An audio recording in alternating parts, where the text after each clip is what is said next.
নরসিংদীতে ওলামায়ে কেরাম একটা হাফিজিয়া মাদ্রাসা বানানোর জন্য একটা সিনেমা হলের 1,30,00,000 টাকা দিয়ে একটা সিনেমা হল কিনে নিয়েছে। এই সিনেমা হল ভেঙে তারা মাদ্রাসা বানাবে। এটা ভালো কাজ না খারাপ কাজ? তাহলে আলেমদের হাতে টাকা দিবেন, মসজিদ মাদ্রাসা টাকা দিবেন, এগুলো ভালো কাজেই ব্যয় হবে। তাহলে ওই সেই সন্ধ্যা সিনেমা হল ভেঙে এখন নরসিংদীর জমিনে ওই সিনেমা হল যেখানে, সেখানে এখন কি হবে? মাদ্রাসা। সুবহানাল্লাহ বলবেন না? এই ভালো কাজে আমরা সহযোগিতা করব। ওলামায়ে কেরামদের কাছে টাকা গেলে এই টাকা ভালো কাজে ব্যয় হবে। আল্লাহ যেন বোঝার তৌফিক দান করেন। জোরে বলুন আমিন। আরো জোরে বলুন আমিন। শিল্পী মুমতাজকে টাকা দিলে কষ্ট হয় না, শাকিব খানকে টাকা দিলে কষ্ট হয় না, কোন গানের কনসার্ট যাত্রার প্যান্ডেলে টাকা খরচ করলে কষ্ট হয় না, তাফসীর মাহফিলে ওলামায়ে কেরামদেরকে একটু হাদিয়া দিলে অনেকের কষ্ট হয়। এটা খুব দুঃখজনক বিষয়। কথা বলেন ঠিক কিনা? বাংলাদেশের ঐতিহ্যবাহী সাতক্ষীরা জেলার আশাশুনি থানার অন্তর্গত শ্রীধরপুর ইসলামী সমাজ কল্যাণ পরিষদের উদ্যোগে আজকের 26তম 2 দিনব্যাপী তাফসীরুল কোরআন মাহফিলের সমাপনী রজনীর সম্মানিত সুযোগ্য অনারেবল প্রেসিডেন্ট, আপনাদের প্রিয় মানুষ জনাব আলহাজ অ্যাডভোকেট AQM কুদরত আল্লাহর গোলাম, আজকের প্রোগ্রামের সভাপতি, আল্লাহ পাক যেন তার গোলামকে হায়াতে তৈয়বা সিয়াতে কুলিয়ে দান করেন, সারাটা জীবন এভাবে ভালো কাজের ভালো আঞ্জামের পাশে থাকার তৌফিক দান করেন। জোরে বলেন আমিন। আজকের প্রোগ্রামের অন্যান্য অতিথিবৃন্দ, যে যুবকেরা অক্লান্ত পরিশ্রম করে সুন্দর আয়োজন করেছেন, টাকা পয়সা দিয়ে বুদ্ধি পরামর্শ দিয়ে যারা যেভাবে সহযোগিতা করেছেন, স্বেচ্ছাসেবকের দায়িত্ব পালন করছেন, সবাইকে যেন আল্লাহ পাক দুনিয়া আখিরাতের উত্তম জাযা দান করেন। সকলে বলুন আমিন। আজকের প্রোগ্রামে আমার পূর্বে আলোচনা রেখে ধন্য করেছেন বিশিষ্ট ইসলামী চিন্তাবিদ মুফাসসির কোরআন জনাব হযরত হাফেজ মাওলানা মোহাম্মদ আব্দুল হান্নান ওমর সাহেব দামাত বারাকাতুহু আলিয়া। আল্লাহ পাক তার গোলামের কণ্ঠ দ্বীনের জন্য, ইসলামের জন্য, কোরআনের ময়দানের জন্য কবুল করুন। সকলে বলুন আমিন। গতকালকে যে সমস্ত ওলামায়ে কেরাম কথা বলেছেন জনাব হযরত মাওলানা ইনামুল হাসান বিন নূর, জনাব হযরত মাওলানা গাজী মোহাম্মদ শফিকুল ইসলাম, আল্লাহ পাক তার গোলামদের কণ্ঠ দ্বীনের জন্য কবুল করুন। সকলে বলুন আমিন। মঞ্চ উপস্থিত সম্মানিত ওলামায়ে কেরাম, সামনে বসা পিতৃ সমতুল্য মুরব্বী বাবাজিরা, কলিজার টুকরা প্রাণপ্রিয় যুবক ভাইরা, ছোট ছোট সোনামানিকেরা, পর্দার আড়ালের সম্মানিত অবলা সরলা আবেদা সালেহা মা ও বোনেরা, প্রশাসনের সম্মানিত পুলিশের ভাইয়েরা, ডিবির ভাইয়েরা, জাতির বিবেক প্রিয় সাংবাদিক বন্ধুগণ, বিভিন্ন রাজনৈতিক দলের সম্মানিত নেতা কর্মী ভাইয়েরা, সবাইকে নিয়ে আরেকটি বার সালাম দিচ্ছি। আশা করছি সকলেই সালামের জবাব জোরে সোরে দেবেন। আসসালামু আলাইকুম ওয়া রাহমাতুল্লাহি ওয়া বারাকাতুহু। আমরা শুকরিয়া আদায় করতেছি সে মহান রবের দরবারে, আল্লাহ পাক সুবহানাহু ওয়া তাআলা অত্যন্ত করে মায়া করে মহব্বত করে ভালোবেসে পছন্দ করে অত্র এলাকা থেকে গনে গনে গণান্বিত করে যাচাই বাছাই করে শুধুমাত্র কেবলমাত্র কোরআনুল কারীমের মহব্বতে আজকের মাহফিলে আসার বসার সুযোগ দান করেছেন। সে মহান রবের দরবারে সিজদাবনত চিত্তে কালিমাত শুকর আদায় করে পড়ছি আলহামদুলিল্লাহ।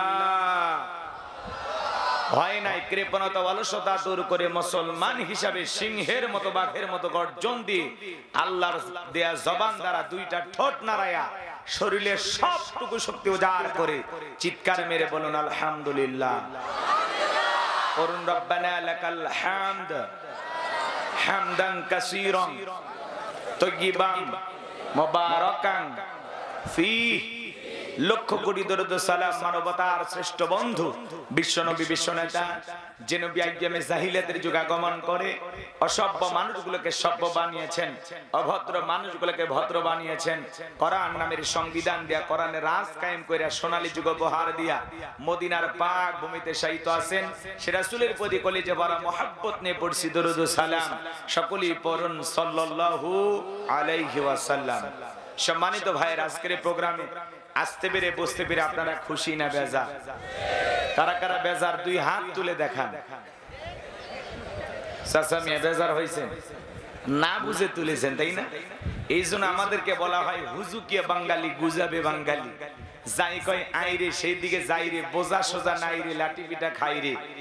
মার খাওয়ার পরে হুঁশ হয় এই কাম করছিলাম। এই জন্য যে কোনো কাজ বুঝে শুনে করা লাগবে। কথা বলেন ঠিক কিনা? খালি জোশ থাকলে হবে না, জোশের সাথে হুঁশও থাকা লাগবে। কথা বলেন ঠিক কিনা?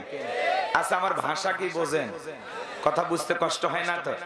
আজকের মাহফিলে আসতে পেরে বসতে পেরে কারা কারা খুশি, মুখে নিয়ে হাসি, আওয়াজ দেবে বেশি। আল্লাহ নামের এমন একটি স্লোগান দেবেন, এলাকায় যদি কোনো ইসলাম বিরোধী উই পোকা, সার পোকা, তেলা পোকা থাকে, ওদের কলিজায় যেন কম্পন সৃষ্টি হয় এমন আওয়াজ তুলতে রাজি আছেন যারা? বীর মুসলমানের মতো দুটি হাত টান টান করে তুলে দেখান তো তারা। লিল্লাহে তাকবীর, লিল্লাহে তাকবীর। আল কোরআনের আলো, আল হাদিসের আলো, দুনিয়ার মুসলিম, সারা বিশ্বের মুসলিম। আমার নেতা তোমার নেতা, আমার নেতা তোমার নেতা। লিল্লাহে তাকবীর। আল কোরআনের আলো, আল হাদিসের আলো, দুর্নীতির আলো। হাতটা বেনারা দেন তো। মাশাআল্লাহ, মারহাবা। আস্তে কারো নাকে যেন না লাগে, হাত নামা। অনেকে ঝোঁকে তালে বলেই ফেলেছেন দুর্নীতির আলো ঘরে ঘরে জ্বালে। বাংলাদেশে দুর্নীতি দমন কমিশন আছে না নাই? এরপরে দুর্নীতি কমেছে নাকি ডিজিটাল কাজে বেড়েই চলেছে? দিন যত গড়াচ্ছে দুর্নীতির পাল্লা তত ভারী হচ্ছে। কথা বলেন ঠিক কিনা? আমরা চাই আমাদের প্রিয় মাতৃভূমি বাংলাদেশ দুর্নীতি মুক্ত আল্লাহ কবুল করুন, ছিল বলেন আমিন। আমরা চাই আমাদের বাংলাদেশ মাদক মুক্ত আল্লাহ কবুল করুন, ছিল বলেন আমিন। আমরা চাই আমাদের বাংলাদেশ যৌতুক মুক্ত আল্লাহ কবুল করুন, ছিল বলেন আমিন। আমরা চাই আমাদের বাংলাদেশ নাস্তিক মুক্ত আল্লাহ কবুল করুন, ছিল বলেন আমিন। সম্মানিত ভাইরা, আমার ভূমিকায় লম্বা কথা নয়, এবার সরাসরি মূল আলোচনায় প্রবেশ করতে চাই। রাত অনেক বেজে গেছে, আমি আর কথা বাড়াতে চাচ্ছি না। সরাসরি আলোচনা করব আল্লাহর কোরআন থেকে। শোনার জন্য আপনারা প্রস্তুত? কষ্ট হবে না তো ইনশাআল্লাহ? সম্মানিত ভাইরা, আগে আলোচনা শুরু হওয়ার আগে ছোট্ট একটা অনুরোধ আপনাদেরকে করব। এত কষ্ট করে আসলাম, প্রায় 9 ঘন্টার মতো গাড়িতে থেকে অনেক কষ্ট করে আপনাদের মাহফিলে আসলাম। এত কষ্ট করে আসলাম, ঘন্টাখানিক সময় কি আমারে দিতে পারবেন? এখন যা বাজে বাজুক, 12:30 পর্যন্ত আজকের মাহফিলে ধৈর্য নিয়ে কারা কারা বসে থাকবেন না তারা হাত তোলেন। যারা যারা বসে থাকবেন দুই হাত তুলে একবার বলেন ইনশাআল্লাহ। আর একটু জোরে বলেন ইনশাআল্লাহ। মাঝে মাঝে হাত তুলিনি কারা দেখেন তো, গুতা মেরে হাত তুলে দেন। হ্যাঁ হ্যাঁ, একটু ঠেলা মারেন। তুলছে, সবাই তুলছে তো ইনশাআল্লাহ? 12:30 পর্যন্ত ধৈর্য নিয়ে থাকবেন তো ইনশাআল্লাহ? আল্লাহ কবুল করেন, জোরে বলেন আমিন। হাত নামান। এই যে আপনারা ওয়াদা দিলেন, ওয়াদা ভঙ্গ করা কিসের লক্ষণ? মুনাফিকের লক্ষণ। তাহলে নিজেরা ওয়াদা দিয়েছেন, আশা করি 12:30 পর্যন্ত ধৈর্য নিয়ে বসে থাকবেন। আমি যে কথাগুলোই বলি হৃদয় দিয়ে শুনবেন, অনুধাবন করার চেষ্টা করবেন, বাস্তব জীবনে কথাগুলো আমলের নিয়তে বাড়ি পর্যন্ত নিয়ে যাবেন ইনশাআল্লাহ। আল্লাহ কবুল করেন, জোরে বলেন আমিন। কোরআনের কথা শুনলে বলেন তো লাভ না লস? আরো জোরে বলেন। লাভটাকে আমার আল্লাহ জানায় দিলেন, وَإِذَا قُرِئَ الْقُرْآنُ فَاسْتَمِعُوا لَهُ وَأَنصِتُوا لَعَلَّكُمْ تُرْحَمُونَ। সূরা আরাফ আয়াত নাম্বার নাম্বার 204 আমার আল্লাহ রাব্বুল আলামিন জানায় দিলেন, তোমাদের সামনে যখন কোরআন পাঠ করা হয়, কোরআনের আলোচনা করা হয়, চুপ করে কান লাগিয়ে মনোযোগ সহকারে কোরআনের কথাগুলো শ্রবণ করো। যারা চুপচাপ কোরআনুল কারীমের কথাগুলো শ্রবণ করবে, আমার আল্লাহ রাব্বুল আলামিন আসমান থেকে তাদের উপরে আল্লাহর রহমত বৃষ্টির মতো নাজিল করবেন। বলেন সুবহানাল্লাহ। এই জায়গায় আল্লাহর রহমত নাজিল হইতেছে, এই বিশ্বাস আপনার আমার মনের মধ্যে আছে না নাই? জোরে বলেন আছে না নাই? অনেকে বলতেছে হুজুর চোখে তো দেখা যায় না, কিভাবে আল্লাহর রহমত নাজিল হইতেছে আমি তো দেখতে পাচ্ছি না। তাহলে আপনাদেরকে ছোট্ট একটা ঘটনা শোনাই। আম্মা জান আয়েশা রাদিয়াল্লাহু তাআলা আনহা বলেন, আমি তাকায় দেখি বিশ্বনবী পাহাড়ের পাশে দাঁড়ায়া সাহাবায়ে কিরামদের সামনে কোরআনের কথা বলতেছেন, কোরআন তেলাওয়াত করে শোনাইতেছেন, কোরআন থেকে আলোচনা করতেছেন। আমি তাকায় দেখি আসমান থেকে বৃষ্টি পড়ে পড়ে নবী এবং সাহাবায়ে কিরামদের শরীরগুলো ভিজে যাচ্ছে। আম্মা জান আয়েশা তখন বিশ্বনবীর শরীর মোবারক মুছে দেওয়ার জন্য কাপড় নিয়ে বসে থাকলেন। বিশ্বনবী যখন ঘরের ভিতরে প্রবেশ করলেন, সর্বপ্রথম আমার নবীজি আম্মা জান আয়েশাকে সালাম দিলেন। নবীজি ঘরে ঢুকে তার স্ত্রীকে সালাম দেন। আপনি আমি যখন বাড়িতে প্রবেশ করব, আমাদের ওই স্ত্রীদেরকে সালাম দেওয়ার দরকার আছে না নাই? সালাম আছে যেখানে শান্তি আছে, সালাম আছে যেখানে সমাধান আছে। অনেক বড় বড় ঝামেলা সালামের মাধ্যমে সমাধান হয়ে যায়। কথা বলে ঠিক কি না? তাহলে বিবিকে সালাম দেওয়ার সাহস আছে তো? ভয় পান না তো? সালাম দিতে গিয়ে কিসের ভয়? প্রথমে সালাম দিবেন, লোকজন যদি না থাকে হাত ধরে মুসাফা করবেন। কার হাত? স্ত্রীর হাত ধরে মুসাফা করবেন। পাশের বাড়ির ভাবির হাত না ধরলে ঝাঁটা দিয়ে পিটাবে। বইয়ের হাত ধরে মুসাফা করবেন। একেবারে যদি ময়দান ফাঁকা থাকে, লোকজন কেউ না থাকে, বইয়ের সাথে কোলাকুলিও সেরে নেবেন। এই আমল যদি করতে পারেন, আপনাদের দাম্পত্য জীবনের উপরে আল্লাহর পক্ষ থেকে রহমত নাজিল হবে। বলেন সুবহানাল্লাহ। এই ওয়াজ এক জায়গায় করলাম, একজন বলতেছে হুজুর বউকে সালাম দিতে গিয়ে শরম লাগে। আমি তখন বললাম বিয়ে করেছো কি কোন হুজুর? 3টে সন্তানের বাবা আমি তখন বললাম 3টে সন্তানের বাবা হয়ে গেল, তোমার শরম লাগে না? বউকে সালাম দিতে গিয়ে শরম লাগে, এটা শরম না শয়তানি? কারণ এর শরম যদি এতই বেশি হইতো, ওর বউয়ের তো বাচ্চা হওয়ারই কথা না। বউয়ের বাচ্চা হয়ে যায় তোমার শরম লাগে না, আর সালাম দিতে গিয়ে শরম লাগে। এরকম ভাজলামি আছে না? খবরদার, বউকে সালাম দিবেন। পারবেন তো ইনশাআল্লাহ? স্বামী স্ত্রীর মধ্যে সালাম আদান প্রদান হলে একে অপরের প্রতি শ্রদ্ধা, ভক্তি, বিশ্বাস, ভালোবাসা বেড়ে যায়। কথা বলেন ঠিক কি না? তাহলে আম্মা জান আয়েশাকে রাসূল আকরাম সাল্লাল্লাহু আলাইহি সাল্লাম সালাম দিলেন। আমার নবীজি তাকায় দেখেন আয়েশার হাতে কাপড়।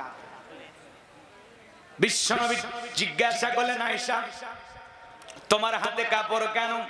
ডেকে বলে, নবী আমি তাকায় দেখলাম আপনি পাহাড়ের পাশে দাঁড়ায়া সাহাবায়ে কিরামদের সামনে যখন বয়ান করতেছেন, আলোচনা করতেছেন, কোরআন শোনাইতেছিলেন, আমি তাকায় দেখলাম বৃষ্টির মতো পড়ে পড়ে আপনি এবং সাহাবায়ে কিরামদের শরীর মোবারক গুলো ভিজে যাচ্ছে। আপনার শরীরের বৃষ্টির পানি মুছে দেওয়ার জন্য আমি কাপড় নিয়ে দাঁড়ায় আছি।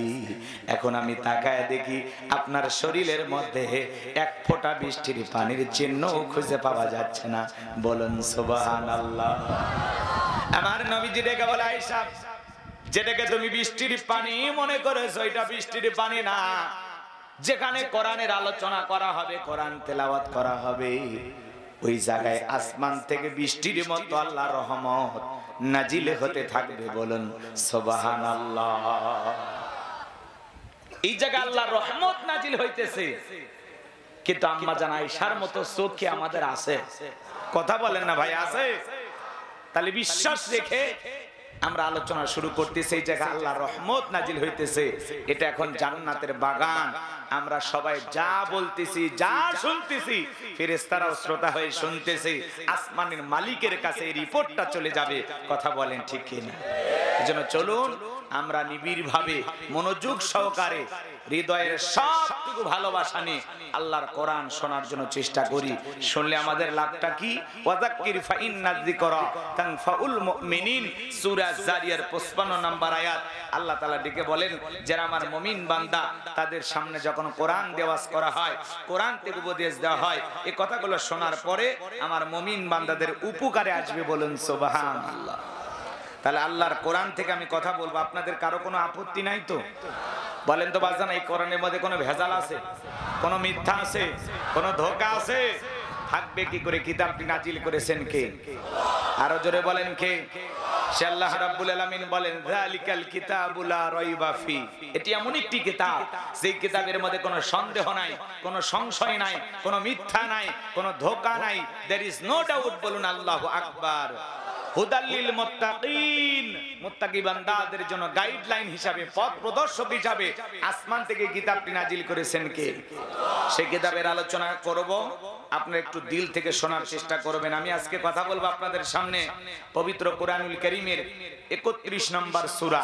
সূরাটির নাম হলো লোকমান। জোরে বলেন কি নাম? লোকমান। মোট আয়াত আছে 34টি, রুকু আছে 4টি। বিশ্বনবীর মক্কার জিন্দেগিতে এই সূরাটি নাজিল হয়েছেন। বলুন আল্লাহু আকবার। সম্মানিত ভাইরা আমার, লোকমানে হাকিম কোন নবী ছিলেন না, রাসূল ছিলেন না, ছিলেন একজন জ্ঞানী ব্যক্তি। চিন্তা করেন, জমিনের একজন বান্দার কথা আসমানের মালিক আল্লাহর কাছে পছন্দ হয়। শুধু পছন্দ হওয়ার মধ্যেই সীমাবদ্ধ নাই, আল্লাহ তাআলা তার কথাগুলোকে পছন্দ করে তার নামে কোরআনুল কারীমের ভিতরে একটি সূরা নাজিল করেছেন। বলুন আল্লাহু আকবার। তার লোকমানে হাকিম নবী ছিলেন না, রাসূল ছিলেন না, ছিলেন একজন জ্ঞানী ব্যক্তি, জমিনের একজন সাধারণ মানুষ। তার কথাগুলো আসমানের মালিকের কাছে পছন্দ হয়। তাহলে কথাগুলো কি গুরুত্ব কম? কথা বলেন না কেন? এই কথাগুলো কম দামি না বেশি দামি? কথাগুলোর দাম আছে না নাই? জমিনের বান্দার কথা আসমানের মালিক আল্লাহর পছন্দ হয়েছে। এরপরে আল্লাহ পাক সেই কথাগুলোকে কোট করে কোরআনুল কারীমের ভিতরে তার নামে একটি সূরা নাজিল করেছেন। বলুন আল্লাহু আকবার। আপনারা কি আদর্শ বাবা হতে চান? একটু কথার জবাব দেন। আপনারা কি আদর্শ বাবা হতে চান? সন্তানকে আদর্শ মানুষ হিসেবে গড়ে তুলতে চান? ভালো করে বুঝবেন, ছাগলের পেট থেকে জন্ম নিলেই ওটা ছাগলের বাচ্চা, গরুর পেট থেকে জন্ম নিলে এটা গরুর বাচ্চা। কথা কয় না? ভেড়ার পেট থেকে জন্ম নিলে ওটা কিসের বাচ্চা? ভেড়ার বাচ্চা। কিন্তু মানুষের পেট থেকে জন্ম নিলেই ওটা মানুষের বাচ্চা হয় না, ওকে মানুষের মতো মানুষ হিসেবে গড়ে তুলতে হয়। কথা বলেন ঠিক কিনা? এই জন্য স্কুল বলেন, মাদ্রাসায় বলেন, সন্তানদেরকে পিতা মাতা দিয়ে কি বলে? স্যার আমার এই ছেলেটাকে দেখবেন, হুজুর একে মানুষ বানানোর চেষ্টা করবেন। তার মানে কি? ও এখনো মানুষ হয় নাই, ওকে সুশিক্ষায় শিক্ষিত বানাইয়া দুনিয়ার সুন্দর কিছু পরিবেশ দিয়া তাকে মানুষের মতো মানুষ হিসেবে গড়ে তুলতে হয়। কথা বলেন ঠিক কিনা? তো লোকমানে হাকিম তার কলিজার টুকরা সন্তানদেরকে যে উপদেশগুলো দিয়েছিলেন, সেই কথাগুলো আল্লাহ তাআলার কাছে এত পছন্দ হয়েছে, পুরো পৃথিবী বাবারা যেন সন্তানদেরকে সেই উপদেশগুলো, সেই কথাগুলো, সেই নসিহতগুলো, সেই ওয়াজগুলো, সেই বয়ানগুলো শুনাইতে পারে। এজন্য আল্লাহ পাক সেই কথাগুলোকে, সেই উপদেশগুলোকে সূরা লোকমানের ভিতরে বিস্তারিতভাবে আলোচনা করেছেন। বলুন আল্লাহু আকবার। আমার ভাইয়েরা, যেহেতু তাফসীরুল কোরআন মাহফিল লিখেছেন, আলোচনা তাফসীর ভিত্তিক হওয়ার দরকার আছে না নাই? ঘটনা কিচ্ছা কাহিনী বলার সময় আমার হাতে নাই, সংক্ষিপ্ত কথা আপনাদের উদ্দেশ্যে বলে যেতে চাই। লোকমানে হাকিমের পূর্ণাঙ্গ জীবন ইতিহাস যদি আমি তুলে ধরি, আমার ভাইয়েরা ঘন্টার পর ঘন্টা চলে যাবে, তবু আলোচনা শেষ হবে না। এই লোকমানে হাকিম চেহারাটা দেখতে কালো ছিল, ঠোঁটগুলো ছিল মোটা, খুব বেশি লম্বা মানুষ ছিলেন না, খাটো মানুষ ছিলেন। এই লোকমানে হাকিম চেহারাটা কালো, অন্তর ছিল ভালো, তার জবানের কথাগুলো আসমানের মালিক আল্লাহর কাছে পছন্দ হলো। এই জন্য আল্লাহ পাক তার নামে কোরআনুল কারীমের ভিতরে একটি সূরা নাজিল করলো। বলুন আল্লাহু আকবার। লোকমানে হাকিম একজন কৃতদাস ছিল, রাখাল ছিল, মানুষের বাড়িতে ছাগল চরানোর কাজ করতেন। সে রাখাল থেকে এতটা সম্মানিত কেন হলো? লম্বা ঘটনা, আমি সেই দিকে যেতে চাই না। লোকমানে হাকিম কেমন মানুষ ছিল আমার ভাইয়েরা? তাহলে একটা রাখাল থেকে আল্লাহ পাক যাকে হিকমতওয়ালা বানাইলেন, জ্ঞানী বানাইলেন, তার জ্ঞান কেমন ছিল? তিনি জ্ঞানী হওয়ার পরে শুধুমাত্র মাঠে ময়দানে ওয়াজ নসিহত করতেন না, উপদেশ দিতেন না, তার ঘরে পর্যন্ত ওয়াজ করতেন। কথা বলেন ঠিক কিনা? শুধুমাত্র মাঠে ময়দানে ওয়াজ করতেন এমনটা না, তিনি ঘরের ভিতরে তার সন্তানদেরকে একত্রিত করে তাদেরকে বয়ান করতেন, তাদেরকে ওয়াজ শোনাইতেন, তাদেরকে উপদেশ দিতেন। বলুন আল্লাহু আকবার। তাহলে কোন সূরা থেকে আলোচনা হবে? সূরার নাম লোকমান। আপনাদের উত্তর পাড়ার লোকমান না, কথা বোঝেন নাই? লোকমান নামের মানুষ আছে না নাই? আছে। তো চলুন আমরা একটু জবান ছেড়ে আমার সাথে তিলাওয়াত করুন। আউযু বিল্লাহি মিনাশ শাইতানির রাজীম। বিসমিল্লাহির রাহমানির রহিম। তো মোরদাদ শয়তানের কাছ থেকে আল্লাহ পাকের কাছে আশ্রয় প্রার্থনা চাচ্ছি। পরম করুণাময় সিমদালু আল্লাহ তাআলার নামে শুরু করছি। একটু জবান ছেড়ে সবাই পড়ুন। ওয়ালাকাদ আতাইনা লুকমানাল হিকমাতা আনিশকুর লিল্লাহ ওয়া মান ইয়াশকুর ফাইন্নামা ইয়াশকুরু লিনাফসিহি ওয়া মান কাফারা ফাইন্নাল্লাহা গনিয়্যুন হামিদ। আমার আল্লাহ রাব্বুল আলামিন বলেন, আমি লোকমানে হাকিমকে হিকমত দিয়েছিলাম, জ্ঞান দিয়েছিলাম এবং বলেছিলাম লোকমান তুমি আমার শুকরিয়া আদায় করো। লোকমানে হাকিম ইলম আর হিকমত আর জ্ঞান পাওয়ার পরে প্রশংসা আদায় করেছিলেন কার? এতে লোকমানে হাকিমের সম্মান মর্যাদা কমেছে না বেড়েছে?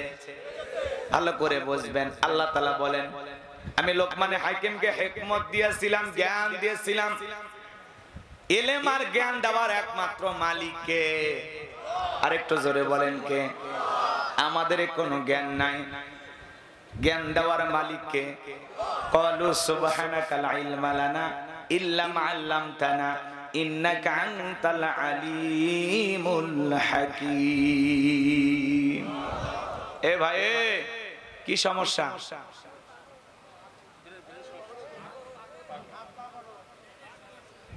পাগল হইল? কষ্ট হচ্ছে আপনাদের? তাফসীরুল কোরআন মাহফিল লিখেছেন সূরা লোকমান থেকে আজকে আলোচনা করব। একটু শুনেন, ঘন্টাখানিক দেন, মজা এমনি পাবেন ইনশাআল্লাহ। লাফালাফি করলে কিচ্ছু পাবেন না। নিজেদের ওয়াদাটা ঠিক রাখেন, বাস, আর কিচ্ছু চাই না। এরপরে মজা পাইলে আরো সময় বাড়াবো, আর না হলে তাড়াতাড়ি শেষ করে দেবো ইনশাআল্লাহ।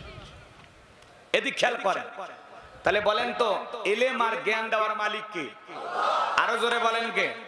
আমার আল্লাহ রাব্বুল আলামিন বলেন ওয়ালাকাদ আতাইনা দাউদা সুলাইমানা ইলমা। আমি পয়গম্বর দাউদ এবং সুলাইমানকে ইলম দিয়েছিলাম, জ্ঞান দিয়েছিলাম। তাহলে নবী রাসূলদেরকে ইলম আর জ্ঞান দিয়েছিলেন কে? লোকমানে হাকিমকে ইলম আর জ্ঞান দিয়েছেন কে? সেই কথা আল্লাহ রাব্বুল আলামিন বলতেছেন ওয়ালাকাদ আতাইনা লুকমানাল হিকমাতা আনিশকুরু লিল্লাহ। আল্লাহ বলেন আমি লোকমানে হাকিমকে হিকমত দিয়েছিলাম, জ্ঞান দিয়েছিলাম এবং বলেছিলাম লোকমান তুমি আমার শুকরিয়া আদায় করো। লোকমানে হাকিম শুকরিয়া আদায় করেছিলেন কার? প্রশংসা আদায় করেছিলেন কার? আমার আল্লাহ রাব্বুল আলামিন বলেন যারা প্রশংসা আদায় করে সে তার নিজের জন্য আদায় করে, যারা প্রশংসা আদায় করে না তাদের জেনে রাখা উচিত আমি আল্লাহ অমুখাপেক্ষী, আমি আল্লাহ নিজেই প্রশংসিত। বলুন সুবহানাল্লাহ। প্রশংসা আদায় করলে বান্দার লাভ, আমার আল্লাহর কোনো লাভ নাই। প্রশংসা আদায় না করলে বান্দার লস, আমার আল্লাহর কোনো লস নাই। তামাম পৃথিবীর মানুষগুলো যদি একত্রিত হয়ে আল্লাহকে আল্লাহ বলে ডাক দেয়, আমার আল্লাহর সম্মান মর্যাদা বাড়ে না। তামাম পৃথিবীর মানুষগুলো যদি একত্রিত হয়ে আল্লাহকে আল্লাহ বলে না ডাক দেয়, আমার আল্লাহর সম্মান মর্যাদা কমে না। আপনি ডাকলেও আমার আল্লাহ আল্লাহ, না ডাকলেও আমার আল্লাহ আল্লাহ। 5 বছর পরে ভোট দেয়া নির্বাচন করে আল্লাহ হয় না, কথা বলেন ঠিক কিনা? এই জন্য আল্লাহ তাআলা বলতেছেন যারা প্রশংসা আদায় করে সে তার নিজের জন্য আদায় করে, আর যারা প্রশংসা আদায় করে না তাদের জেনে রাখা উচিত আমি আল্লাহ অমুখাপেক্ষী। আমরা সবাই তার মুখাপেক্ষী। আল্লাহুস সামাদ, তিনি কারো মুখাপেক্ষী নন, আমরা সবাই তার মুখাপেক্ষী এবং আল্লাহ নিজেই প্রশংসিত। বলুন আল্লাহু আকবার। আপনার আমার প্রশংসার জন্য আল্লাহ দিন বইসে নাই, কথা বোঝেন নাই? প্রশংসা আদায় করলে বান্দার লাভ, আমার আল্লাহর কোনো লাভ নাই। প্রশংসা না আদায় করলে বান্দার লস, আমার আল্লাহর কোনো লস নাই। কথা বলেন ঠিক কিনা? এইজন্য আল্লাহ রাব্বুল আলামিন বলেন, লা ইন শাকারতুম লা আযীদান্নাকুম ওয়া লা ইন কাফারতুম ইন্না আযাবি লাশাদীদ। আল্লাহ তাআলা ডেকে বলেন, যারা নিয়ামত পাওয়ার প্রশংসা আদায় করে, শুকরিয়া আদায় করে, আমি আল্লাহ পাক তাদের নিয়ামত গুলোকে বাড়ায় দেই। যারা নিয়ামত পাওয়ার পরে প্রশংসা আদায় করে না, যারা অকৃতজ্ঞ হয়, আমি আল্লাহ পাক তাদের নিয়ামত গুলোকে ছেনায় নেই। তাদের জন্য কঠোর আযাব শাস্তির ব্যবস্থা রয়েছে। জোরে বলেন নাউজুবিল্লাহ। কেন আল্লাহর প্রশংসা আদায় করবেন না? যে আল্লাহ তাআলা এত সুন্দর করে আপনাকে আমাকে সৃষ্টি করেছেন, পৃথিবীর এত নিয়ামত যে আল্লাহ পাক আপনাকে আমাকে দান করেছেন, সে আল্লাহর প্রশংসা আদায় করা দরকার আছে না নাই? আল্লাহ চাইলে আপনাকে আমাকে প্রতিবন্ধী বানাইতে পারতেন, বোবা বানাইতে পারতেন, অন্ধ বানাইতে পারতেন। তা না করে যে আল্লাহ তাআলা এত সুন্দর করে আপনাকে আমাকে সৃষ্টি করেছেন, সে আল্লাহর প্রশংসা আদায় করার দরকার আছে না নাই? কেন আল্লাহর প্রশংসা আদায় করবেন না? পারস্যের কবি শেখ সাদী রহমতুল্লাহ আলাইহি, তার পায়ের ভিতরে স্যান্ডেল নাই, মনটা বড় খারাপ। ডেকে বলে, আল্লাহ, আমি পারস্যের এত বড় কবি আর আমার পায়ে জুতা নাই, মনটা খারাপ। পথ চলতে চলতে তাকায়া দেখে আল্লাহর একজন বান্দা বসে আছে যার দুইটা পা নাই। মুহূর্তের মধ্যে শেখ সাদী রহমতুল্লাহ আলাইহি সিজদায় পড়ে কান্না করলেন আর ডেকে বলে, আল্লাহ, আমার পায়ে জুতা না, আমি মন খারাপ করেছি। তোমার এই জমিনে এমনও বান্দা আছে যার দুটা পা নাই, তার চাইতে আমারে ভালো রেখেছো। আল্লাহ গো, আমি তোমার প্রশংসা আদায় না করি, আমি যে নিজের ভিতরে জুতা নিয়ে টেনশন করেছিলাম, দুনিয়াবি একটা বস্তু নিয়ে টেনশন করেছিলাম, আল্লাহ গো, আমার চাইতে এই দুনিয়ার জমিনে আরো কত মানুষ কত কষ্টের ভিতরে আছে। আল্লাহ, সেই বান্দার চাইতে আমারে তুমি ভালো রেখেছো। শতবার প্রশংসা তোমার, হাজারবার প্রশংসা তোমার, কোটিবার প্রশংসা তোমার। কেন আল্লাহর প্রশংসা আদায় করবেন না? কুড়িগ্রাম জেলা একবার ওয়াজ করতে গিয়েছিলাম। আমার আগে যিনি আলোচনা করেছিলেন অন্ধ হাফেজ সাহেব, একসাথে খাওয়া দাওয়া করতেছিলাম, হঠাৎ করে বিদ্যুৎটা চলে গেল। আমি তখন বললাম, ভাই তাড়াতাড়ি আলোর ব্যবস্থা করেন, কর্তৃপক্ষের ভাইয়েরা তাড়াতাড়ি আলোর ব্যবস্থা করেন।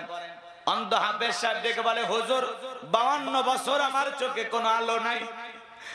আমার মা জন্ম দিয়েছে আমারে, মাটা দেখতে কেমন আমি জানি না, আমার বাবাটা দেখতে কেমন হুজুর আমি জানি না। আমি বড় হওয়ার পরে বিবাহ করেছি, আমার বউটা দেখতে ফর্সা না কালা আমি জানি না। আল্লাহ আমার ঘরে অনেকগুলো ছেলে মেয়ে দিয়েছে, ছেলেটার চেহারা কেমন আমি জানি না, মেয়েগুলোর চেহারা আমি কেমন জানি না, আসমানটা দেখতে কেমন আমি জানি না, জমিনটা দেখতে কেমন আমি জানি না। ও হুজুর, আমার চেহারাটা ফর্সা না কালো আমি জানি না। 52 বছর আমার চোখের কোনো আলো নাই। এরপরে আমি মালিকের উপরে মন খারাপ করি নাই। আমার আল্লাহ দুনিয়ার জমিন আমার চোখের আলো দেয় না, আমি মন খারাপ করি নাই। হাসরের ময়দানে যেদিন আল্লাহ তাআলা আমার চোখের আলো ফেরা দিবেন, ও হুজুর, ওই চোখের আলো পাওয়ার পরে সর্বপ্রথম জানো আমি আমার চোখের আলো দিয়ে আমার মালিককে দেখতে পাই। একটা অন্ধ ব্যক্তির সান্ত্বনাটা কোথায়? যে কিয়ামতের ময়দানে যেদিন আল্লাহ তাআলা আমার চোখের আলো ফিরায় দিবে, সেদিন যেন এই দুই চোখ দিয়ে সর্বপ্রথম আমি আমার আল্লাহকে দেখতে পাই। বলুন সুবহানাল্লাহ। কেন আল্লাহর প্রশংসা করবেন না? এই মুহূর্তে কত মানুষ হাসপাতালের বেডে শুয়ে কাতরাচ্ছে, কত মানুষ অসুস্থ বাড়িতে বিছানায় পড়ে আছে, তার চাইতে আল্লাহকে আপনাকে ভালো রাখে না। কেন প্রশংসা আদায় করবেন না? পা থেকে মাথা পর্যন্ত কোটি কোটি টাকার নিয়ামত আল্লাহ তাআলা দান করেছেন, যার শুকরিয়া আদায় করে কিয়ামত পর্যন্ত আমরা শেষ করতে পারবো না। কথা বলেন ঠিক কিনা? আমার ভাইয়েরা, এই মুহূর্তে কত মানুষ দুনিয়ার থেকে বিদায় নিয়ে চলে যাচ্ছে। আল্লাহ আপনাকে আমাকে হায়াত দিয়ে এখন পর্যন্ত জীবিত রেখেছেন, তাহলে প্রশংসা হবে কার? জোরে বলেন কার? মায়ের পেট থেকে আমরা যখন দুনিয়ার জমিনে এসেছিলাম, টাকার বান্ডি নিয়ে আসছিলাম, জমির দলিল, আজকে আপনি কোটি কোটি টাকার মালিক, লক্ষ লক্ষ টাকার মালিক। কথা বলেন না কেন? কয়েক বিঘে জমির মালিক কে বানাইছে? জোরে বলেন কে? এক সময় আপনি ক্ষুধার্ত ছিলেন, খাবার ছিল না, বসবাসের জায়গা ছিল না, কে দিয়েছে? কে? আরে ভাই, যাকে আল্লাহ যতটুকু দিয়েছেন ততটুকু পেয়ে প্রশংসা আদায় করেন আলহামদুলিল্লাহ। আমার একটা ছোটখাটো দোকান আছে আশাশুনি বাজারে, আলহামদুলিল্লাহ আল্লাহ অনেক ভালো রেখেছে। কত মানুষ স্বপ্ন দেখে যে ওখানে একটা দোকান দেওয়ার জন্য। কথা বলে ঠিক কিনা? আপনি রিক্সা চালক, ভ্যান চালক, আলহামদুলিল্লাহ, মাঠে কাজ করি, আলহামদুলিল্লাহ। আল্লাহ যে হালতে রেখেছেন, যে অবস্থায় রেখেছেন, নিজের অবস্থানে থেকে প্রশংসা হবে কার? আপনি সৌদি আরব প্রবাসী, মালয়েশিয়া প্রবাসী, আলহামদুলিল্লাহ। কত মানুষ বিদেশে যাওয়ার জন্য স্বপ্ন দেখে, পাসপোর্ট অফিসে ঘুরতে ঘুরতে স্যান্ডেল খায়, আর আল্লাহ আপনারা বিদেশে নিয়েছে, আলহামদুলিল্লাহ বলেন। কথা কয় না কেন? প্রশংসা হবে কার? সব সময় প্রশংসা আদায় করব কার? তাহলে আপনারা সবাই কেমন আছেন? হ্যাঁ, যদি জিজ্ঞাসা করা হয় কেমন আছে, আই গরিবের থাকা না থাকা হুজুর, কোনো মতে বেঁচে আছি, মরে গেলেই ভালো, এই কোনো মতে ইটের ভাটার মতো জীবনটা আটকে আছে হুজুর। মানে এত কথা পেঁচায়, তাও মুখ দিয়ে আলহামদুলিল্লাহ বের হয় না, এরকম আছে না? না, কথা পেঁচাইতে পেঁচাতে সাতক্ষীরা থেকে বগুড়ে চলে যায়, তাও মুখ দিয়ে আলহামদুলিল্লাহ বের হয়, আছে না ভাই? আমরা এরকম, আল্লাহ এত ভালো রেখেছেন। আরে ভাই, সুস্থতা আল্লাহর সবচেয়ে বড় নিয়ামত। কথা কয় না কেন? আল্লাহ নবী মুসা আলাইহিস সালাম ডেকে বলে, আল্লাহ আপনি যদি মুসা হন আর আমি যদি আল্লাহ হই, আপনি আমার কাছে কি চাইবেন? আল্লাহ ডেকে বলে, মুসা, এটা কোশ্চিন কাল সম্ভব না। তুমি মুসা মুসাই থাকবা, আমি আল্লাহ আল্লাহই থাকবো। মুসা আলাইহিস সালাম খুব চালাক পয়গম্বর। শোনেন, ক্লাসের যে ছাত্র চালাক, সেই তো শিক্ষককে প্রশ্ন করে। কথা কয় না কেন? যার বুদ্ধি নাই সে কি প্রশ্ন করে? তো পয়গম্বর মুসা আলাইহিস সালাম ছিলেন খুব চালাক পয়গম্বর। আল্লাহকে ডেকে বলে, আল্লাহ আমি তো জানি আপনিও জীবনে মুসা হতে পারবেন না, আমিও আল্লাহ হতে পারবো না, এটা ধরেন উদাহরণ, বুঝানোর জন্য বলছি, আর বোঝার জন্য আপনার কাছে জানতে চাচ্ছি।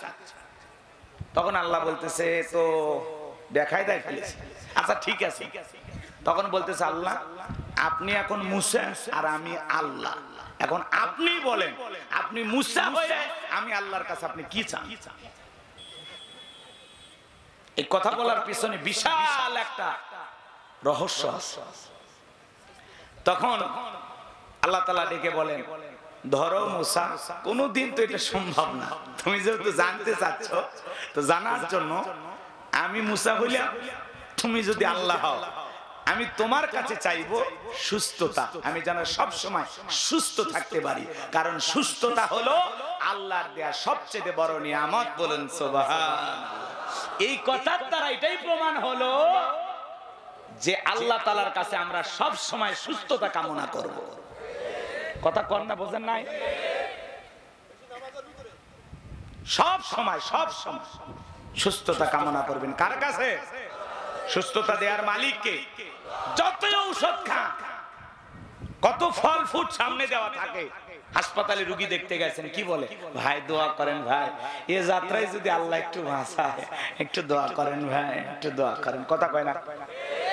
কেউ কি বলে যে ভাই আমার ঔষধ আনছেন নাকি, এমন ঔষধ নিয়েছেন আমি এখনই দৌড়ে বেড়াবো?